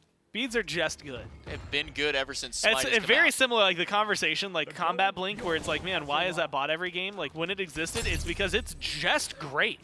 Hey, here's a thing that lets you get out of this combat whenever you need. If you don't have a leap, yeah, it's perfect for you. Same things with like Old Hog. 45 Beads is second, just 45-second blink, man. Those were the days. Those were the days. People were complaining when Blink went from a 90 to 100-second cooldown and then like 100 to 120. Like, man, this is crazy. Blink is so bad. I'm sitting here like, it used to be 45 seconds, dude. Like, be lucky we even get it for this level of cooldown at this point anyways. Like, it just used to be insane. Here's the thing about Blink as a relic. It's always going to be good. It's just good. Just like in general, like to the point where, you know, you look across the genre and like it's not outrageous to see 5-minute-esque timers on a Blink or something like that. You know, 3-minute, like to the point where it's longer than most ultimates because it's just a good relic. And in circumstances, you know, in Smite, what, 2 seconds or not 2 seconds, 2 minutes. 2 seconds would be outrageous. 2 minutes crazy. as a cooldown. You're still getting a super high impact. Same thing for the beads, right? You've got a longer than 2-minute cooldown, but they're just so good for you. It's almost like quite literally like you're almost feeding if you don't get them because of the amount of CC in the game, things like that. So it's nice to see how well it's working out for Diesel. Although now a little over a minute left with him still not up. Theoretically means Quig could go put some pressure on that lane if they wanted to. All right, new relic idea. Okay. Has a 2-second cooldown. And And it gives you 10 true damage on your next ability fired, but it has such a low cooldown. But it's 10 true damage on any ability. And that's just it. Upgraded it goes to like what, like 15 damage maybe, but it goes up to like a 4-second cooldown. I don't know. I'm just spitballing stupid ideas for a 2-second relic and how you could even justify making something like that without it being completely overbloated. Diesel's gonna need some help. He gets pulled back in, no beats to his name. Does have ult, but doesn't use it just yet. Feels that he's safe enough. But is he safe with EruptCrimson standing by the area? Jump out from the Ullr. Oathhh goes up to the Colossal Fury to now chase back. Crimson is fighting up against Big Slim. The heal will hit Crimson, and Chinfu has showed up to find the first kill for the Weavers. But it's one down for the Weavers themselves as Diesel got taken out during the fight. Big Slim in the middle of 3, knocked up by Oathhh. But that will be the end of the fight. Did you just get hit by... like 5 to 6 pieces of blue confetti just fell down. Not even joking. I was streaming last night with a friend of mine, and I was telling her about how we still had confetti up in the rafters, and I was just waiting for the day when more of it fell down. That was 8 pieces of confetti. One's on the desk. By the way, that's from Worlds.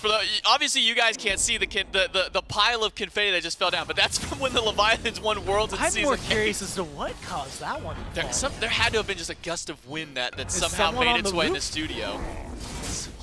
Did the AC turn on extra high in one specific spot that it hasn't for the rest of the year? Goodbye, Big Slim.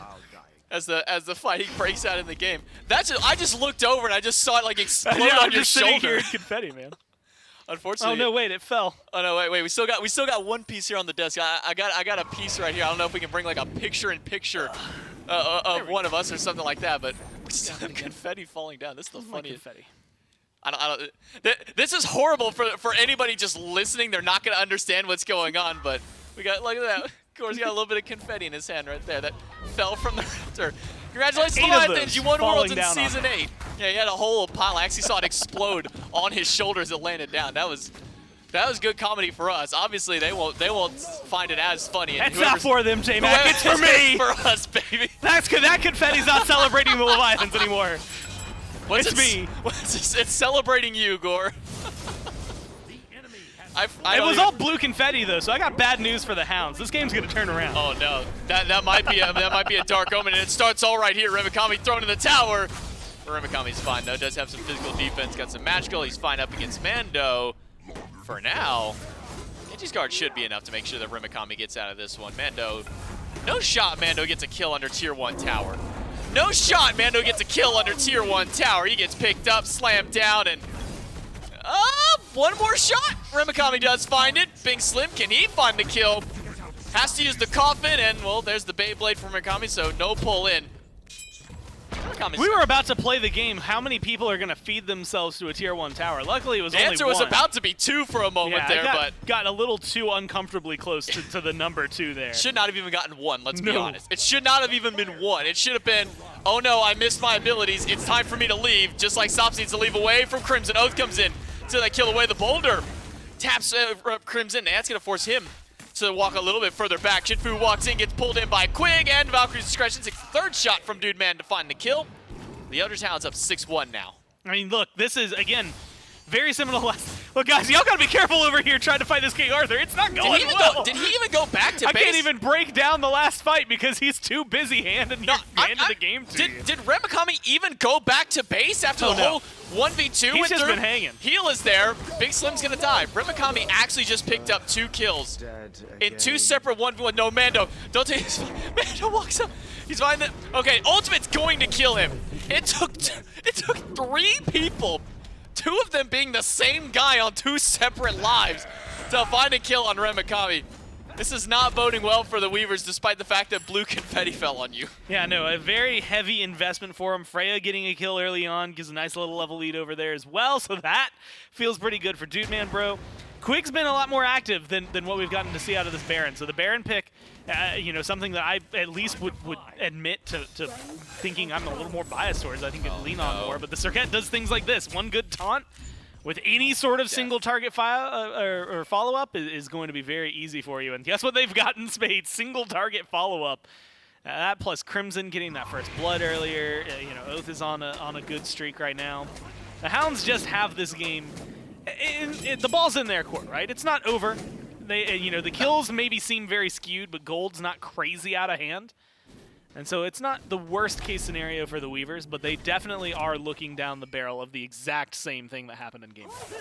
It's not looking great. Chinfu gets away from the dash out of Oathhh, but Crimson has waiting on the other side of the door. Ultimate by Quig. Dash from Chinfu, but he's not going to get a whole lot of healing through Oathhh will in that Colossal Fury. Slowly slapping him down with the umbrella. Will find the kill. Still into the tower. Will find the kill onto Sops with 1 more hit.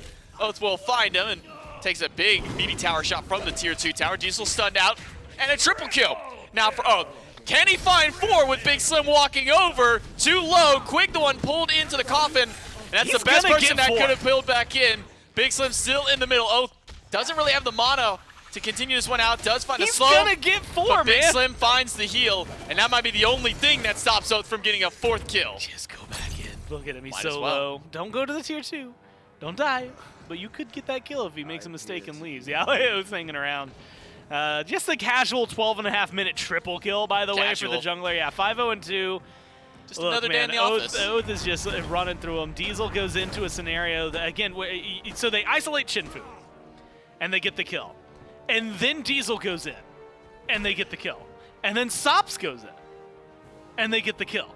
And then BIGSLIMmy goes in. And it's just like, okay, look, man, are you going to make this decision? It was very disconnected from the Weavers, all kind of one at a time, never really joining in as a team, but going into the fight in a way that didn't work out well for them. Now, you know, you're getting to see this King Arthur, I think, be an absolute bully. 2 kills with virtually no health. Freya is getting off to a good start, which is never a good sign if the Freya is feeling solid. I mean, go back to game number 1. The Weavers win.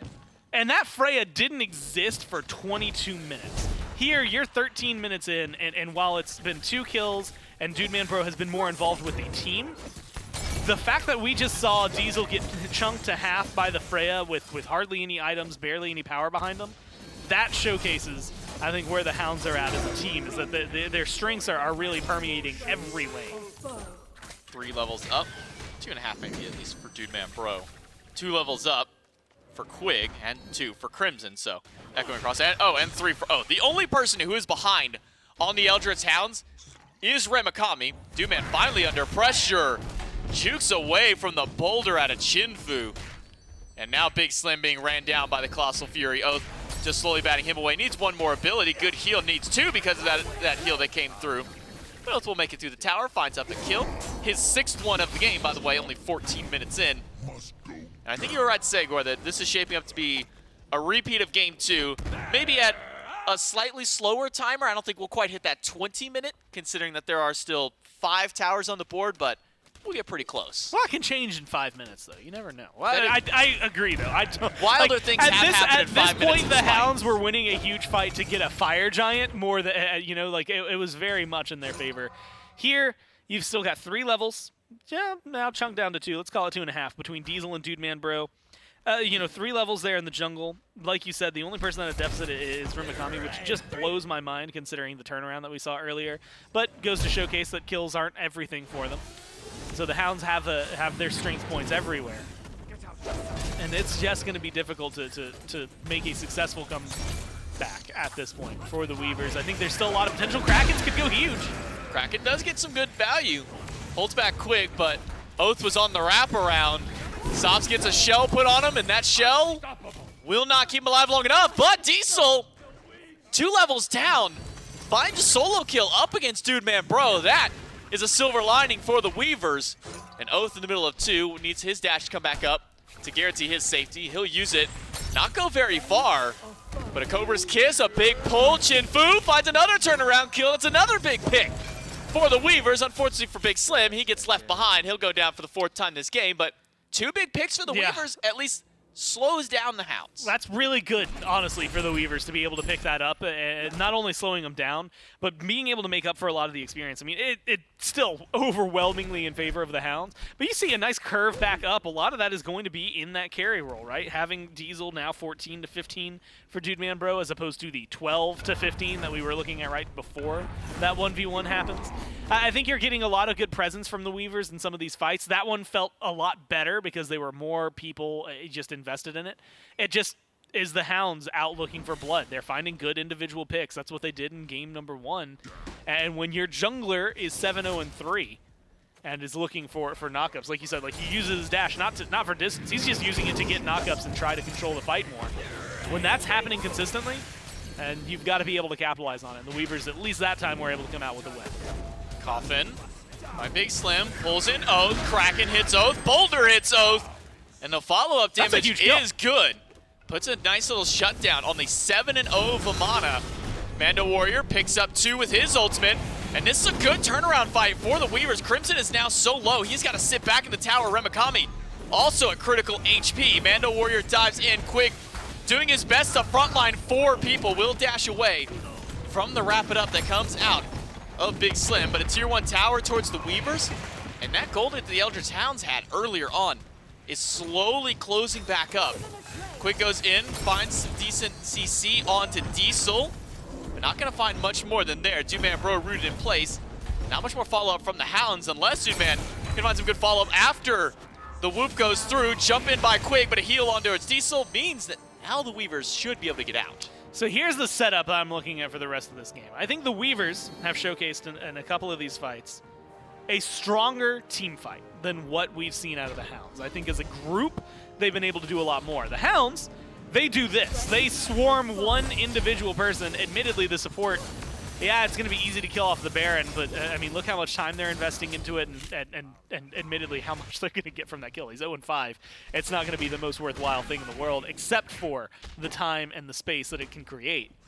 But really, if I'm looking at it for the Hounds, I think to make their team fight stronger, instead of just individual picks, I'm going to keep my eyes on Dude Man Bro and see what this Freya can add to the fray. And Diesel could cause problems around the Gold Fury. Sops can too, because he's got it cracking up. It'll hit Remakami, but only really Remakami. Oathhh, once again, the Colossal Fury chasing down Shell. Will keep Sops and Diesel alive for a little while longer. Crystallized Curses goes through, finds the root, onto Just Dude Man Bro. And MandoWarrior finds an ult onto Crimson to delay his life until Oathhh finds the blink, finds the kill after. And the Eldritch Hounds go right back to the Gold Fury, and exactly what you were talking about. The Eldritch Hounds playing this swarm mentality. They find one pick that they need up against the support, find one pick onto Mando. The Gold Fury's as good as theirs. Well, was looking like a good potential comeback for the Weavers. You know, making a dent in that gold lead, dent in the experience. And admittedly have done very well. Everybody's looking a lot better in terms of the numbers down at the bottom than they were earlier.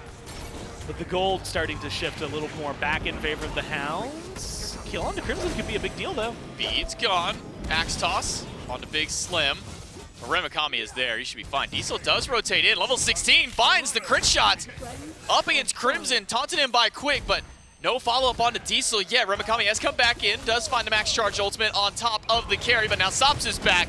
The Kraken a few seconds away from coming back up to maybe find a big pick. Remakami rooted in place, slowed down, and falling low. Only a little bit of HP left to his name. A blink in by Chinfu. Finds the push, finds the boulder, and the Weavers find 2 picks during the fight, and maybe another one on Oathhh if he sticks around too long. I like Oath's positioning, though. Again, in a spot where things could go very drastically wrong, still keeps himself in a spot where he can be visible, maybe try to go for the fight, get out of there if necessary. I would be if I were them. I mean, look at it, 3v5 advantage. Crimson's not back for another 5 seconds. You can burn it down. Kraken's up. This is going to be an interesting fight to take. Quig's got to get in. Oathhh has got to get in. Colossal Fury gets past the ultimate from MandoWarrior. It's got to be close. The Weavers get the Fire Giant, but Sops goes down to Quig right after. But that's only 1 man down for the best neutral objective you can ask for the Weavers. A good turnaround fight in mid leads to an objective and almost another kill on the Quig. The Weavers, they may be down, but they are certainly not out. Yeah, that's a good Fire Giant call. Good pickup for him, knowing that the Kraken's going to be there. Sops, kind of sucks that he loses his life for it, but you get it onto your carry. You get it onto the Hercules here, which I think is going to just be more important for you. And unfortunately for the Hounds, they haven't been able to pull too much more back in their favor. I thought Freya was going to continue pushing that tier 2. But that's where some of the magical carries can fall apart. Freya specifically. I think Ullr does a good job of it. Cronus can do a good job of it. Freya doesn't hit towers quite as hard as some of her other magical counterparts. And so it's like hey, you're split pushing. That's cool. When you get to the tower, like, again, you had mentioned it earlier, like, you've got Pulse and you're like, cool. Okay, now that's done. I guess I'm leaving. Like, see ya. I can't really do anything here. And so you're going to need Crimson, I think, for that potential tower pushing prowess for the Hounds. And when you're up against a team with Fire Giant, even if you have been winning some of these fights and doing pretty well, I think the Hounds are going to have to play this carefully. You had mentioned it earlier, though. Lots of towers still on the map. If I'm the Weavers here, this is going to be a very big gold run. And, tier 1, tier 2 on left, tier 2 in mid, tier 2 in right. Maybe. If you're really feeling like you can do something about it, maybe you push into a Phoenix.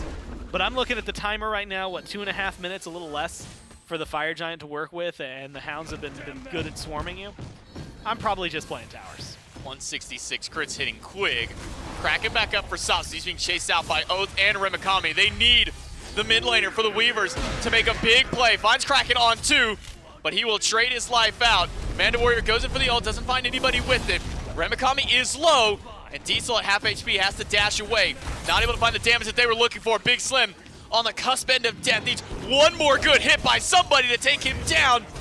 And it's going to be Remakami to find the last hit. 2 gone for the Weavers, and another one removed from Fire Giant. MandoWarrior picked up, but he'll be able to jump his way out. Yeah, so I didn't expect a fight to break out pre any towers. I think maybe I was watching for the Hounds to defend a tier 2, so I'm impressed that they not only took the fight to the Weavers, but then are able to pick up the win on it. Again, 5v5s have been going a little bit more in favor of the Weavers, but they just didn't expect it. Now, in a 3v5, it's going to be damn near impossible to defend this tier 2 yourselves. You're going to have to wait for Sops to come back. Again, less than 5 seconds, so he's going to be here soon. It's not going to be like a Phoenix push on the other side. But what was a great Fire Giant call has resulted in gold for the other side. I mean, you're down negative 300 or 3,000 since this started. No tier 1 tower taken. Barely any damage to that tower during all of that. Sops back up. Again, cracking in a few. Ultimate from Mando. Picks up just Quig. But Quig doesn't go very far with that ultimate. He'll be able to jump himself on now. Very mobile on that Serqet. Axe toss. Hits MandoWarrior, and the banish from the Freya locks him up in the air for a little while longer. Remakami has sustained a lot of the damage he took earlier on. Quig will have to go back to base, but maybe now we see the Weavers group up and make a push towards a tower. 2 people had to go back to base. This is the perfect time for the Weavers to strike and get some gold somewhere. Yeah, you got to be able to find something. Look, that tier 2 on left is going to be an easy knockdown for you. I think you can just send one person over to kill it off. Get the Fury, get some gold over there. Pyromancer's not going to be up for another like 2.5-ish minutes. And you've got 10 seconds left on the Fire Giant, so yeah, even if you get that tier 1, it's not a lot of gold that's going back into your pocket after what was, you know, a pretty monumental lead the other way. At least they've taken a dent in it. Again, both the experience and the gold dipping a little bit back in favor of the Weavers, but only a little bit. And now you have to go back into the Fire Giant fight. Sops has Kraken. If I'm the Hounds, that's where my goal is going to be, is force Sops to feel awkward, feel pressured, and have to use either both relics, ideally the beads, although you've got 20 seconds to work with, maybe the tail end of that, you're going to catch him with like 5 seconds left and kill him off. But also just burn that Kraken before the Fire Giant starts, and then you don't have to worry about that secure. Now the Weavers playing aggressively up around the Fire Giant. Mando will not find anybody with the ult this time. Dudeman Bro goes up in the sky. Quig uses his ultimate on top of Mando to make sure he has the immunity. Diesel in the sky, dives back in against Oathhh, but will avoid the Umbrella Ring. Oathhh, staring down 3, will back himself away. The Hounds played that Fire Giant play as best they could, finding a couple of picks, not losing any of their towers from there.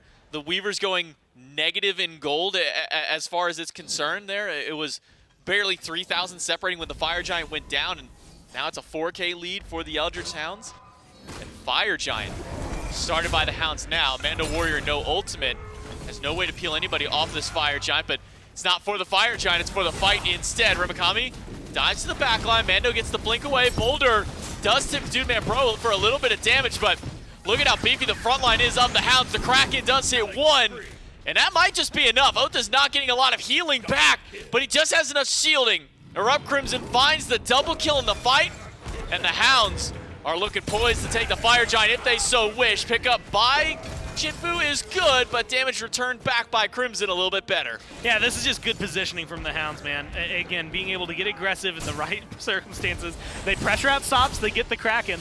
Admittedly, they also kill off the Poseidon, so you don't have to worry about anything coming from over there. 3 people go to get the FG. Might take a little bit to burn down, but while you're keeping 2 people preoccupied. No shot. There's no shot. That Slim makes his way, and he does not. Eldritch Hounds get the Fire Giant. Boulder is back, but it doesn't hit the ideal targets.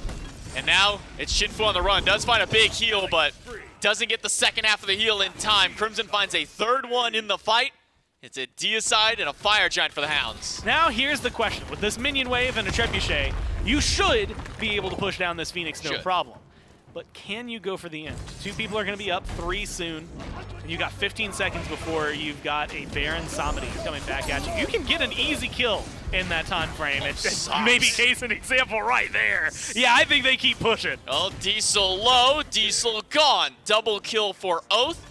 The Phoenix does not go down. Trebuchet had like 2 shots on it before it went down, and Mando buys enough space for the right side Phoenix to stand a little bit longer. Quig finds a taunt onto Mando. Minion wave has now made its way in, so Crimson and Dudeman can slowly bat their way around the HP of the Phoenix. 10 seconds until Chinfu is back up, but a good route on towards Oathhh will slow things down. 3 seconds now on Chinfu. Blink still down, and that is just enough for the Hounds to keep themselves out of the throne room. Yeah, Quig, I think, yeah, trying to catch up to the memo for the rest of the team of Get Out. And I like that Crimson playing kind of safety in numbers with them, making sure things go their way. They should be able to knock down a tier 2 in mid, no problem here. And start forcing fights elsewhere. Maybe going for the Titan itself right now seems far-fetched. Actually, with Sops about to respawn, it does feel like this is going to be a little bit easier for the Hounds, or sorry, for the Weavers to mount a defense. Mando picked up, taunted. Quig finds a way out. Mid-tier 2 tower still stands. It was aggression on the left Phoenix by the Hounds, but they won't go any further. The Weavers have been able to push them back for the time being. Kills are 26-7 for the Eldritch Hounds. Gold roundup, about 10,000 plus in favor of the Hounds. Still a couple of players who haven't hit that level 20 yet for the Weavers, so experience only still slightly mattering, but shouldn't be for much longer. A couple of ideal targets being able to pick up their items, though, as you do see Bumba's hammer by Chinfu was picked up earlier on. That's going to give him a lot of cooldown reset.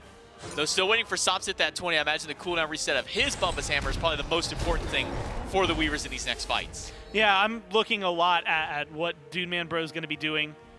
And if, well, actually, it's not necessarily what Dude Man Bro is going to be doing, but more of, can Dude Man Bro survive an onslaught, and can they get there? Sops has been a very easy target for him. I mean, the Banish connected last time. This is not a good spot to be caught out by as an individual if you are a Baron Samedi. So if this kill goes through, that's a huge advantage for the Hounds. Pick up for one. Big Slim will fall. Diesel gets caught by the axe toss. One more shot from Quig will take him down. Chinfu in the middle of 4 finds a push up against 1. The boulder will not do as much damage as he had hoped. Dude Man Bro finds the closing kill. Sops on death's door, goes down to Oathhh. And Oathhh might just be able to take down MandoWarrior as well. Ult comes in from the Xing Chen. Keeps Oathhh under the tower. That's a good turnaround kill for Mando. But the rest of the team for the Eldritch Hounds have pushed down the Titan, and they will remain undefeated throughout Phase 2. Only dropped 2 games total in all of their sets that they had played, but not going to drop a single set in 2 full phases of play. Congrats to the Eldritch Hounds on their first seed, guaranteed, and they're undefeated. Yeah, so I'm gonna synopsize that one pretty quickly. Vamana was 7-0 at one point, and he ended the game at like 14-2.